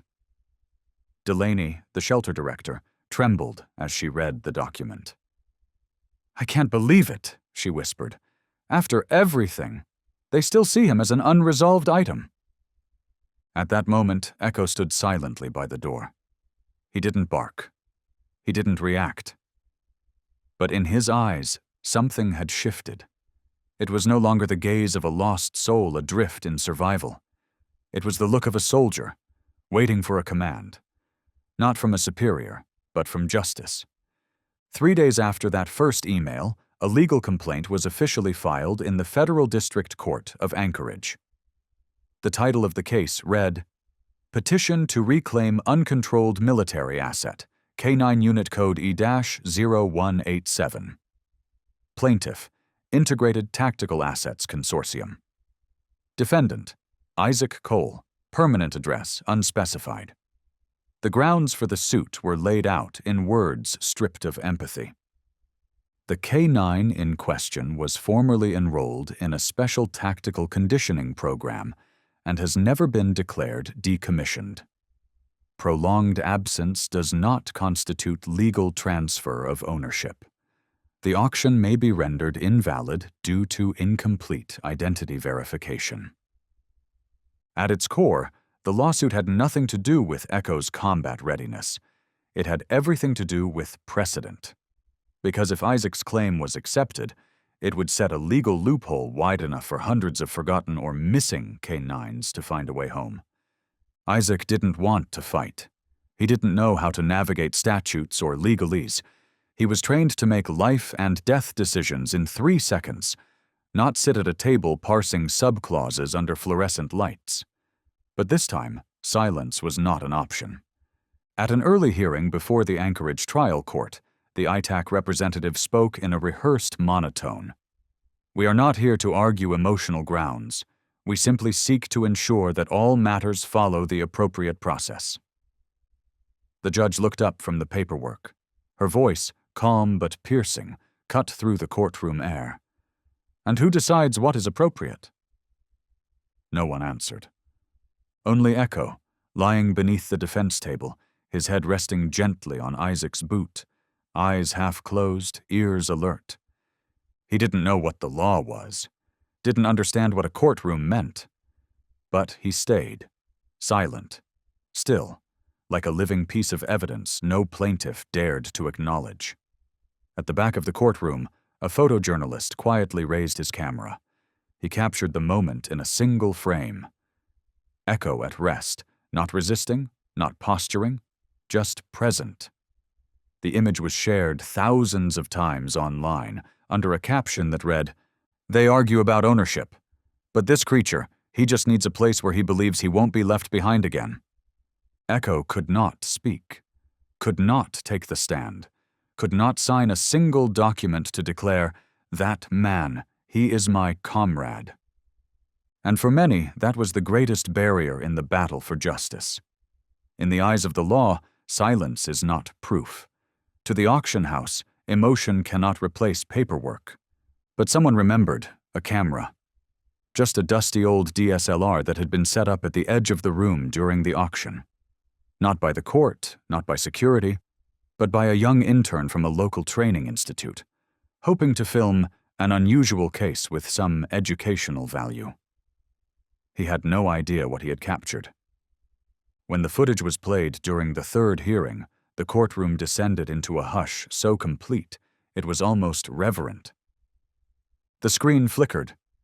The image trembled slightly. No cinematic clarity. But the sound was unmistakable, or rather, its absence was. No music, no voiceover, only echo, standing alone beneath the spotlight, fur catching the light, scars visible, only Isaac, motionless below the platform. And then, movement. Echo stepped down. Not too slow, not too fast, as if crossing a battlefield of memory that only the two of them could see. When he stopped in front of Isaac, no one questioned what was unfolding. The soft lowering of the head. The quiet lean into the man's chest. The long, steady exhale, as if, finally, he could breathe as himself. No words, no commands, no proof required, but it carried more weight than any signature, any testimony, any sworn statement. The presiding judge, a former logistics officer from the Army, watched the footage in full silence for nearly 3 minutes. When the clip ended, he said nothing at first. Across the room, some members of the plaintiff's team sat frozen, eyes flickering with uncertainty. Isaac's attorney, a young woman whose voice had once been dismissed as too soft for court, spoke just one line. If this isn't recognition, then nothing alive can be said to recognize anything at all. Days later, the video was posted online. No narration, no dramatic music, just the title, Echo and the Other. It received over 3 million views in under 48 hours. Among them were people who had once scoffed at the idea that dogs had memory, that dogs could feel anything beyond trained reflex. And then, they wrote, "I'm sorry I ever thought he was just a tool. No one could fake the way he leaned into that man. I served too. And I know, sometimes a touch is all we have left." As the video spread like wildfire, something unexpected began to stir. Not from media outlets, not from animal welfare organizations, but from the shadows, where veterans had long retreated, quietly carrying the weight of what they'd lived through. The first message came from an almost anonymous social media account. A grainy black and white photo appeared. Isaac, younger, sitting beside a dog clad in tactical armor. The caption read simply, "I was there. And I know." His name was Echo. Within hours, more messages followed. Emails, voice notes, testimony. No embellishments, no grandstanding, just fragments. Sometimes only a sentence, sometimes a half-formed memory. But each one shone light on the parts of history that had been deliberately obscured. "We thought no one made it out, but now I understand. Not everything was lost. Echo pulled me from a house rigged with explosives. When I woke up, I heard him growling through the wall. That was the last time I saw him." Isaac isn't just a survivor. He's someone who held on to the part of our soul we thought we'd left behind. If the military doesn't want to remember us, we'll remember each other. Some of them came in person. They showed up at the courthouse with old military IDs, faded discharge forms, or simply a handshake. No one demanded justice for themselves. They came for a dog, a living emblem of something too sacred to forget. The press started calling it the hearing without gunfire, because these men and women, once trained for combat, now walked into a courtroom not to fight, but to defend the memory of a comrade who had never asked for thanks. A veterans association in Texas sent an official statement of support. A PTSD treatment center in Colorado volunteered an affidavit. The presence of Echo is a therapeutic factor of life-saving significance to Mr. Isaac Cole. A national newspaper ran a headline that read, "When the rejected found its voice, those who had gone voiceless chose to speak." At the shelter, Isaac received a heavy box in the mail. Inside, a single handwritten letter. No signature, just aging yellow paper, the handwriting trembling. "I used to be a soldier, and I never thought I'd write something like this. But when I saw Echo lay his head on you, I started to believe again that there's still something worth holding on to. Don't give up." Isaac folded the letter. He didn't try to find who sent it. He didn't need to. He stepped into the small room where Echo lay, eyes fixed quietly on the door, always listening. Isaac said nothing. He just placed the letter beside the dog. And for the first time in years, he turned on the light. Isaac's wooden cabin sat deep within a thinning pine forest, where sunlight always arrived a heartbeat later than everywhere else. The path leading in had all but vanished beneath wild grass. The old wooden gate leaned tiredly to one side, and the front steps were covered in moss. No one had lived here for nearly 8 years, and no one expected that one day someone might return. Isaac parked the car a few meters from the entrance. He didn't step out right away. He simply looked at the house, not as a shelter, but as if facing an older version of himself, long abandoned. In the back seat, Echo sat quietly, head tilted, ears upright. He didn't bark, didn't move. But his eyes seemed to ask, "This time, can we stay?" Isaac opened the door and stepped out, slow, steady. No one greeted him, only the sound of wind brushing through the trees and the brittle crackle of dry snow underfoot. The cabin door creaked open after 3 firm knocks. That same sound, the harsh cry of rusted hinges, like time itself had never forgiven anyone who left. Inside, everything remained exactly as he had left it. The heavy coat still hung by the doorway. The oil lamp sat empty. A faded map, once marked with coordinates, now barely showed any ink at all. Isaac exhaled softly and stepped in, then paused, waiting. Echo followed, without hesitation, without question. He didn't need to know what this place was. If the one he followed had walked in first, then this was home, by default. Isaac set his pack down and lowered himself into the old wooden chair. And for the first time in nearly a decade, he didn't feel like he was running. He didn't turn on the power, didn't light a lamp, just let the pale light slip in through the worn window curtain, illuminating dust resting thick on the bookshelf. Echo curled up near the entrance, as if he instinctively knew that was his place. No commands, no cues, just a soul well-versed in the art of keeping still for the sake of those still breathing. Their first night in the cabin passed without a single word. None were needed. Only breath, the groan of old timber straining beneath the weight of memory, and 2 heartbeats, slowly learning how to fall into rhythm again. The night settled into silence, but not the comforting kind. It was a silence that pulled inward, like the breath of a man who once stopped breathing on a battlefield, like the hollow pound of a heartbeat that no one else could hear, because no one else was close enough for it to echo. Isaac lay down on the old bed. The mattress sagged beneath him, folding to the shape of a body that had once curled into it out of pure reflex. He couldn't sleep, not out of fear, but because this quiet, this strange, undisturbed quiet, reminded him too much of other places that had once been peaceful, right before they fell apart. The wind sighed through the trees outside, brushing past the window in gentle bursts. Each time it did, Echo lifted his head.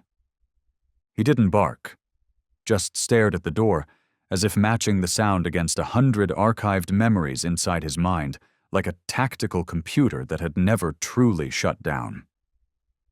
Isaac closed his eyes. And then, as it had for years, the nightmare returned. First came the sound of waves, then the screaming, then a blinding flash, and the feeling of his body plunging into water so cold it numbed his bones. He jolted upright, gasping, drenched in sweat. The room was dark, but not entirely.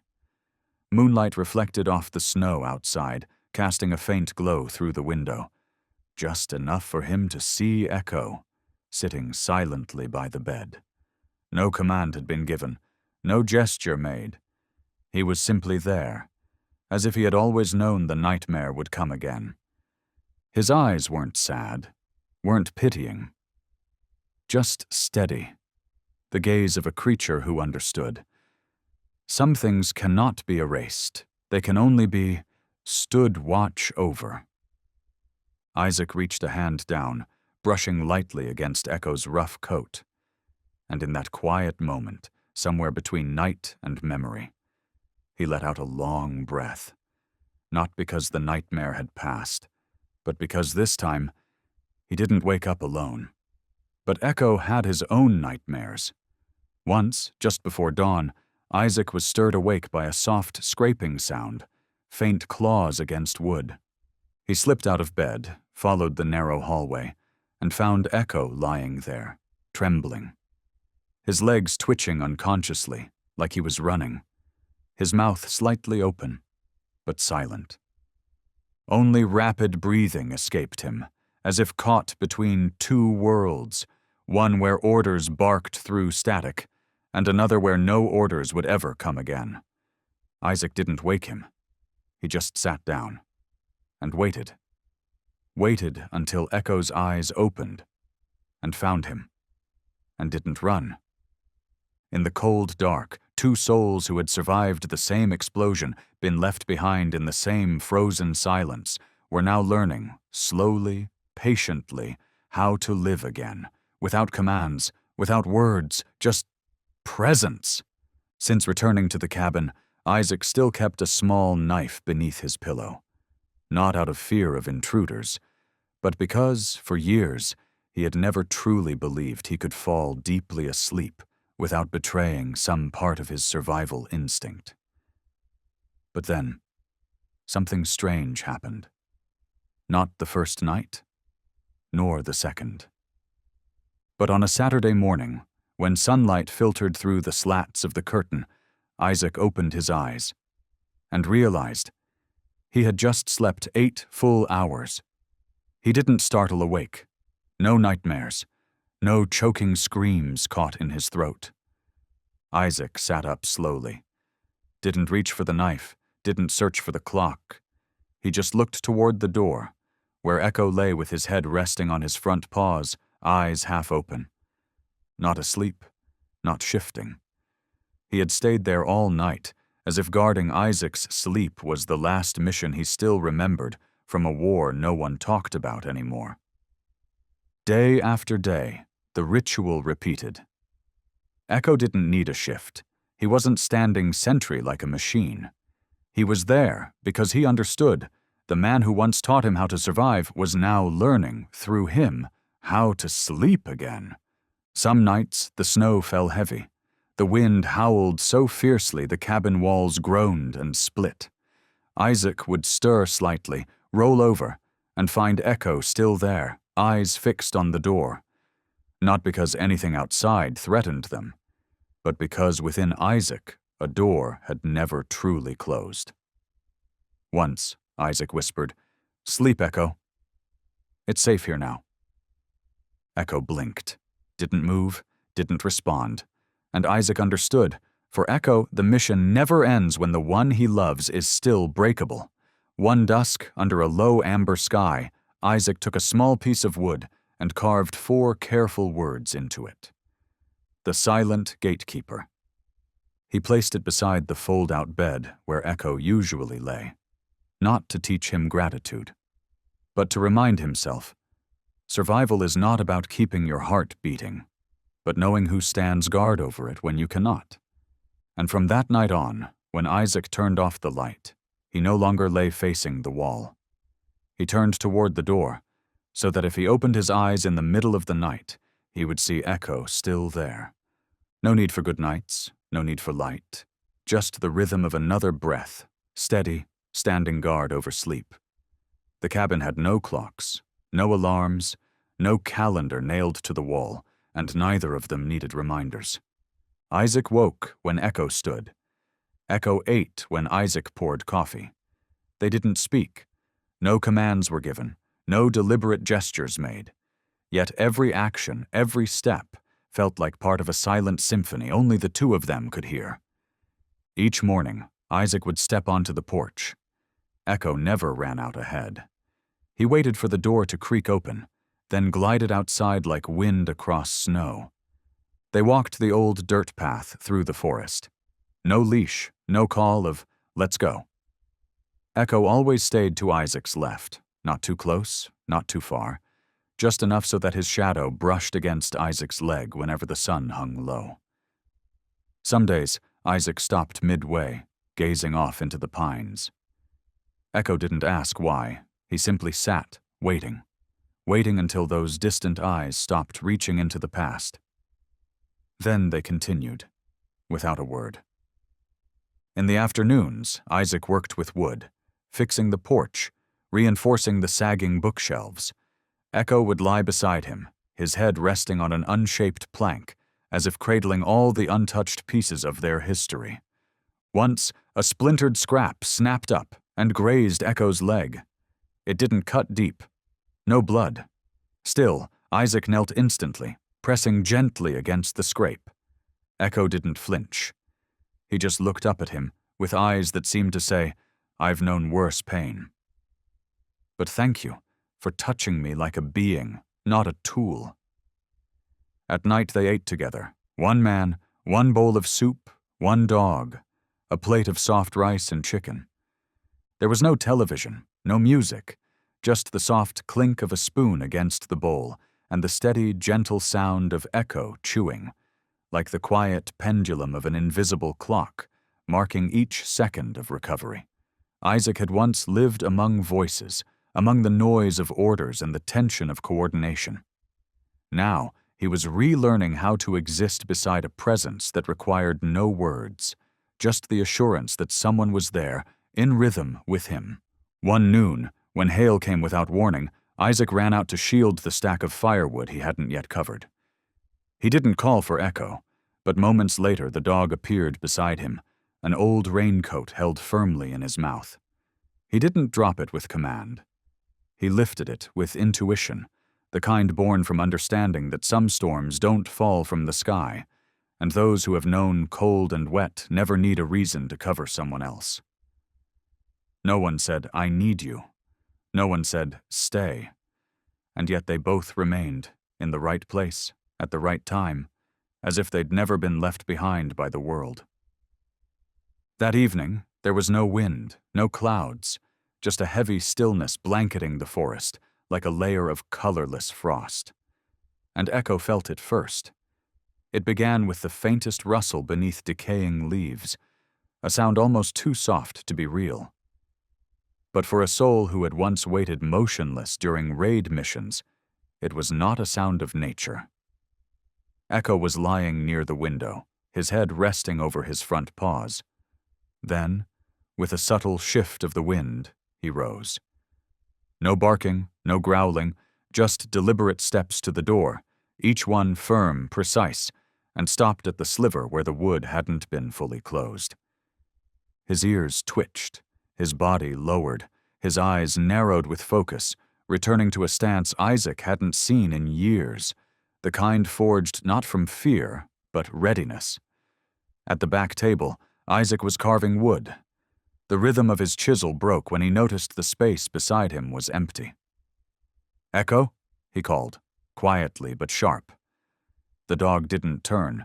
He moved forward half a step, gaze locked onto the woods. Then, a sound. A branch snapped, faint but distinct, not far from the cabin.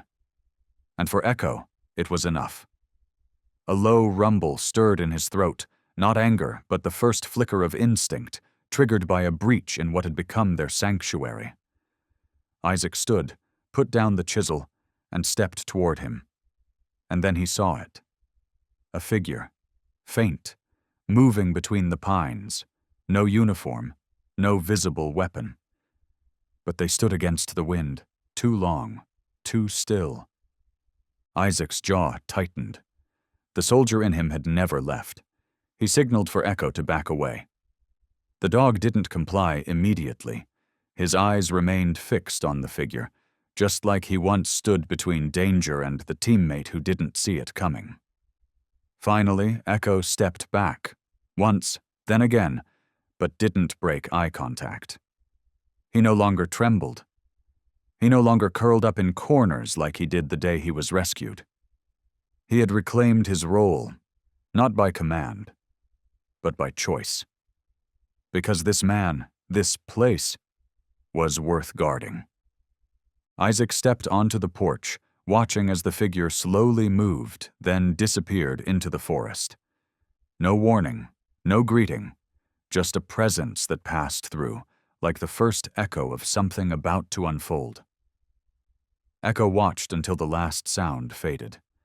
Then he turned and walked back, pressing gently against Isaac's leg. Nothing was said, but both of them knew some things should never return. And some souls, even with scars, will choose to stand watch again, because this time it isn't duty, it's home. Isaac never imagined he'd return to anything with the word military in its name. But after the trial, after the cabin, after countless nights of Echo lying at the foot of the bed, as if it were still his post, a question began to form in Isaac's mind. If a creature the world tried to discard could help me move forward, could he help someone else too? That question led him to a program called Canopy Vets, a nonprofit initiative founded by former officers, blending trauma therapy with the companionship of retired or rehabilitated military dogs. Isaac filled out the application in silence. He didn't use any connections. He didn't bring up his past. In the section that asked why he was applying, he simply wrote, "I used to think survival was something I did alone, but it took a dog to show me that surviving isn't the end of the story." 3 weeks later, he received a confirmation email. No further medical documents were requested. No interview was scheduled. The program coordinator wrote only one sentence. "We've seen the photo of you and Echo. Nothing else needed. You're both welcome here." The therapy center was tucked at the edge of a small mountain range, where spring arrived late and snow still clung to the trails. There were no gates, no checkpoints, just a worn wooden sign that read, "If you've ever lost something no one could understand, come in. We don't ask. We just sit with you." Isaac didn't walk in alone. Echo moved a few steps ahead, just like always. No one asked many questions. A gray-haired man with a missing left arm greeted them at the path. "You must be Isaac Cole," he said. "And this is the dog who doesn't need retraining?" Isaac nodded. The man smiled, brushing his right hand gently across Echo's head. "No questions needed. He's been in mission mode since the day he was born." Isaac didn't smile, but as he looked around, he saw people like him. One man never removed his sunglasses, even indoors. Another clutched a water bottle but never drank from it. One sat in the middle of the grass, ears tilted, still listening for the gunfire that only lived in his mind. Isaac understood. They weren't looking to be saved. They just needed to see someone who had made it through the dark and hadn't disappeared. Just like him. Just like Echo. No one at Canopy Vets asked Echo to start from zero. No one clipped a leash to his collar. There were no command boards, no whistles. No one forced him to sit, stay, or heal like in the old training days. Because here, no one needed a dog who obeyed. They needed a friend who knew when to come close, and when to sit silently beside a fractured soul. On their first day, a trainer brought Echo into the open practice field. There was only one other person there, a young soldier with a shaved head and a left hand that trembled, though the air wasn't cold. His name was Devon. He had been a combat engineer. His entire unit was lost due to a satellite miscommunication. Since then, Devon hadn't spoken to anyone, didn't look at anyone, refused to enter closed rooms. He sat at the far end of the field, back turned to everyone, eyes locked to the ground. Echo received no directive to approach. No voice said, "Go." He simply stood still for a moment, then began to move toward Devon. Not directly, not quickly. He curved wide, tracing a path far enough not to intrude, yet close enough to be noticed. Devon looked up, frowning. But then, something in his eyes softened. Echo wasn't staring into his face. He was looking at the soldier's trembling hand. That was all. A few minutes passed. Echo sat, then lay down, not right beside Devon, but about 2 handspans away. Devon said nothing, but his hand stopped shaking. His head lifted, his breathing evened out, as if the storm in his chest had finally found shore. No one marked the moment. No photos were taken. No one filmed a video. But a quiet veteran turned to Isaac and murmured, "That kid, he was attacked by a K-9 once. Wrong command, wrong mission. But today, he let another dog sit next to him, not because he trusted it, but because he felt something. He knew it wasn't there to control him. It was just there." Isaac didn't answer. He just looked at Echo, lying on his side, ears perked, eyes fixed on Devon. No one had to teach him that. There's no manual for recognizing what can't be put into words. He hadn't been retrained, because he had never lost the ability to feel. The world before simply never gave him the chance to use it. Now, there were no commands to recall, no slogans to obey, just one instinct worth keeping, the instinct to respond to someone else's pain. Echo had learned, not through orders, but through heart. That morning began like any other. The sky was overcast, the kind of gray that didn't bring rain, but swallowed all sound. The training field stretched wide, with only a few people walking or watching from a distance. A young veteran named Lucas, barely 30, was encouraged to participate in a session called Sharing Your Hardest Moment. Lucas had been a Marine reconnaissance scout. He had survived more than once, but never without scars. Sitting in the center of the circle of chairs, he held a sheet of paper folded in 4. At first, he tried to read. His voice was steady, not trembling, but when he reached the 3rd line, his hands began to clench. October 17th, my team encountered a unit. A unit! He stopped. His chest rose and fell sharply, lips pressed tight. His fingers curled and suddenly crushed the paper, throwing it to the ground. Lucas sprang to his feet and backed away. He didn't look at anyone, covered his ears with both hands, as if hearing something no one else could hear. Panic swept over him. He staggered toward the tree line, breathing in broken gasps, his head hanging low. A volunteer stepped toward him, but Lucas recoiled.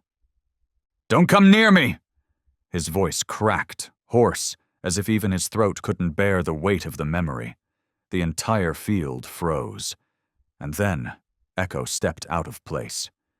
No one called him. No signal was given. He just moved, not rushing, not crowding. He walked in a wide arc, like he knew that some wounds don't need confrontation, but quiet companionship. Lucas was still trembling, hands still pressed over his ears. But as Echo approached, he made no sound, didn't touch him, just sat down, gently, beside that collapsing back. 1 breath, then 2. Lucas didn't notice at first. But then, his breathing slowed. His hands gradually dropped, no longer guarding his ears. When Echo looked up, his eyes held no judgment, just a quiet, open gaze, as if to say, I don't need to know what happened. I'm here because you shouldn't be alone. Lucas sank to his knees, not from weakness, but because something he had held in for far too long had finally let go. The field stayed silent. A facilitator, still jotting notes from the session, leaned toward Isaac and whispered, "We tried pairing Lucas with 2 other dogs. It didn't work, but today, Echo didn't do anything. And because of that, he did something none of us could in 6 months." Isaac didn't reply. He just looked at Echo, sitting still, not wagging his tail, not waiting for praise. He didn't need anyone to validate his worth. Because Echo wasn't there to teach Lucas how to be stronger. He was there to sit beside weakness until it found the courage to stand on its own. Isaac stood at a distance. The space between him and Echo was only a few paces of earth. But between his gaze and Echo's quiet act, there was a depth no word could fill. Echo was still sitting there, beside Lucas, not looking back at Isaac. He didn't need to. And in that moment, Isaac's chest cracked open again. But this time it wasn't pain. It was something he hadn't dared to believe in. Echo hadn't just survived. He was still doing what the entire unit once vowed to do. Even without commands, even without rank or duty, he still chose to stand beside pain, as he once had, beneath the freezing waters of the North Atlantic. Isaac took a step back, tilted his face to the sky. Not to hide the tears, but to breathe. To breathe as if, for the first time in years, he no longer had to hold everything in. He remembered that field hospital room near the Arctic seas. That night, he was the last one breathing. The nurses said he'd been delirious for 14 hours, repeating just one name. "Echo, don't leave me." They didn't know who Echo was. Thought it was a fellow soldier. None of them knew that name had been carved into his chest, not in ink, but in the last breath of a military dog who had leapt from a burning vessel to pull him to the surface. Isaac once thought he owed Echo for his life. But now, standing in that quiet field, he understood. It wasn't just his life Echo had saved. Echo had preserved something far rarer, his belief. Belief that, even through loss, even when the world turns away, there can still be a soul that chooses to stay. Isaac didn't speak, didn't call his name. He let the tears fall, soft, without tragedy, like rain on a cabin roof, only coming when the earth has cracked wide enough to welcome it back. A trainer walked up beside him, gently resting a hand on his shoulder. "We call Echo the dog who doesn't need commands," he said. "But I think he's the one who never needed forgiveness. Because he never abandoned anything, even when the world had abandoned him." Isaac didn't turn, just nodded and walked toward Echo. Not to pull him away, not to mark the end of a session, just to sit without a word. And for those few minutes, 2 beings once left behind sat side by side. Not to heal each other, but to keep giving what they once received. There was no honor guard at the ceremony, no flag salute, no ceremonial trumpet. Only a ring of chairs arranged beneath the wooden overhang of the Canopy Vets Center. A few quiet faces. Older veterans in faded service jackets, sitting upright despite knees that had long since forgotten comfort. Among them was Echo, silent as always, lying on his side beside Isaac's feet. A lieutenant colonel, once part of the same SEAL unit Isaac had served in, stepped forward. In his hand, he held a small wooden plaque, silver-trimmed, with no rank or insignia. Only one line was engraved: ECHO VX-177, survivor. A soul who needed no command, only someone who needed him to stay. The entire courtyard held still. No applause, no cheers, but in that silence, something that had never been named was finally called back into being. The officer looked down at Echo. His voice caught slightly, but still rang clear. We once listed him as missing, no trace.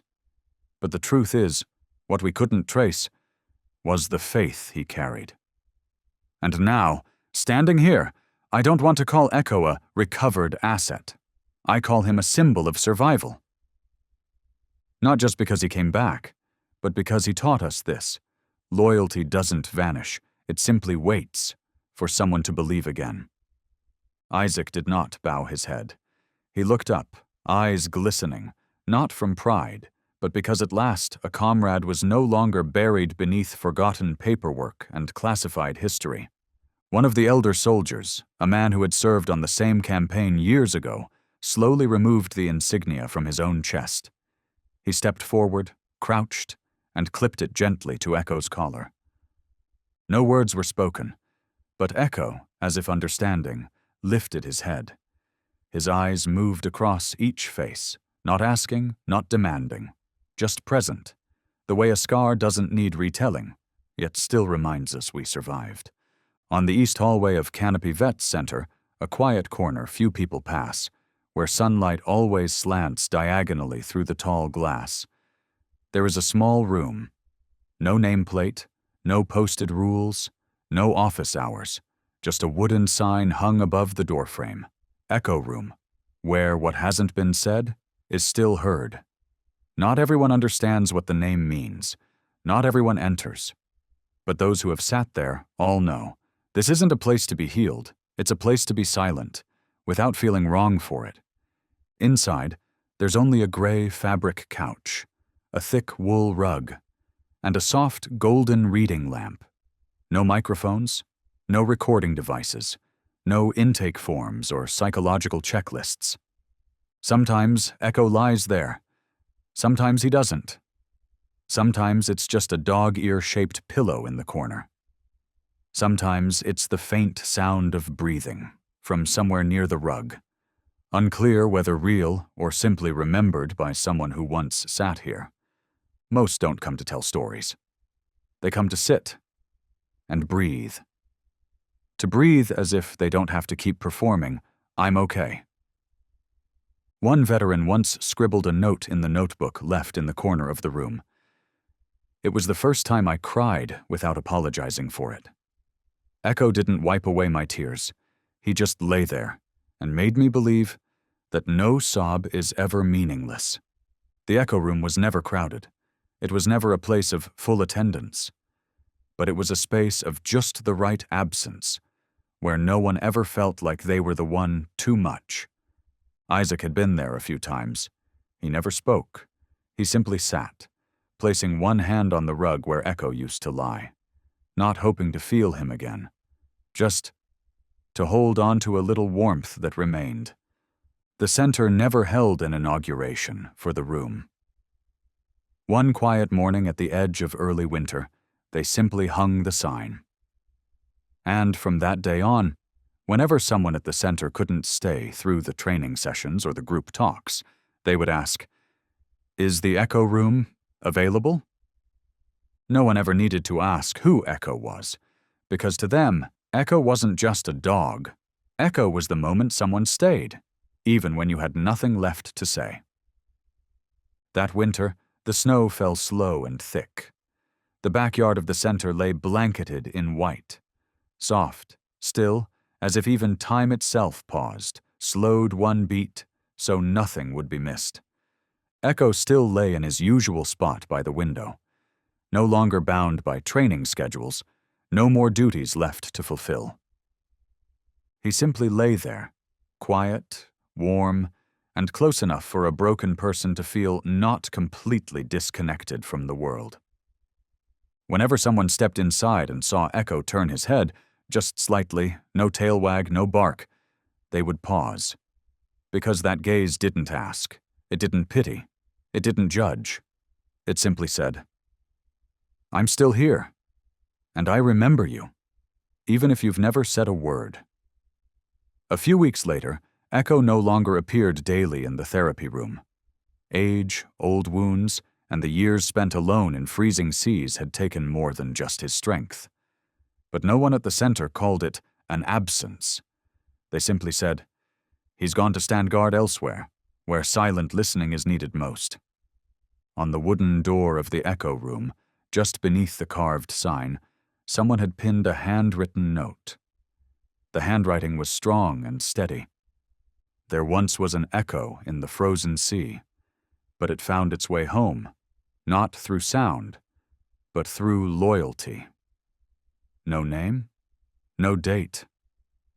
But when Isaac read those lines, he stood there for a long, long time, one hand resting on the doorframe, his palm trembling slightly.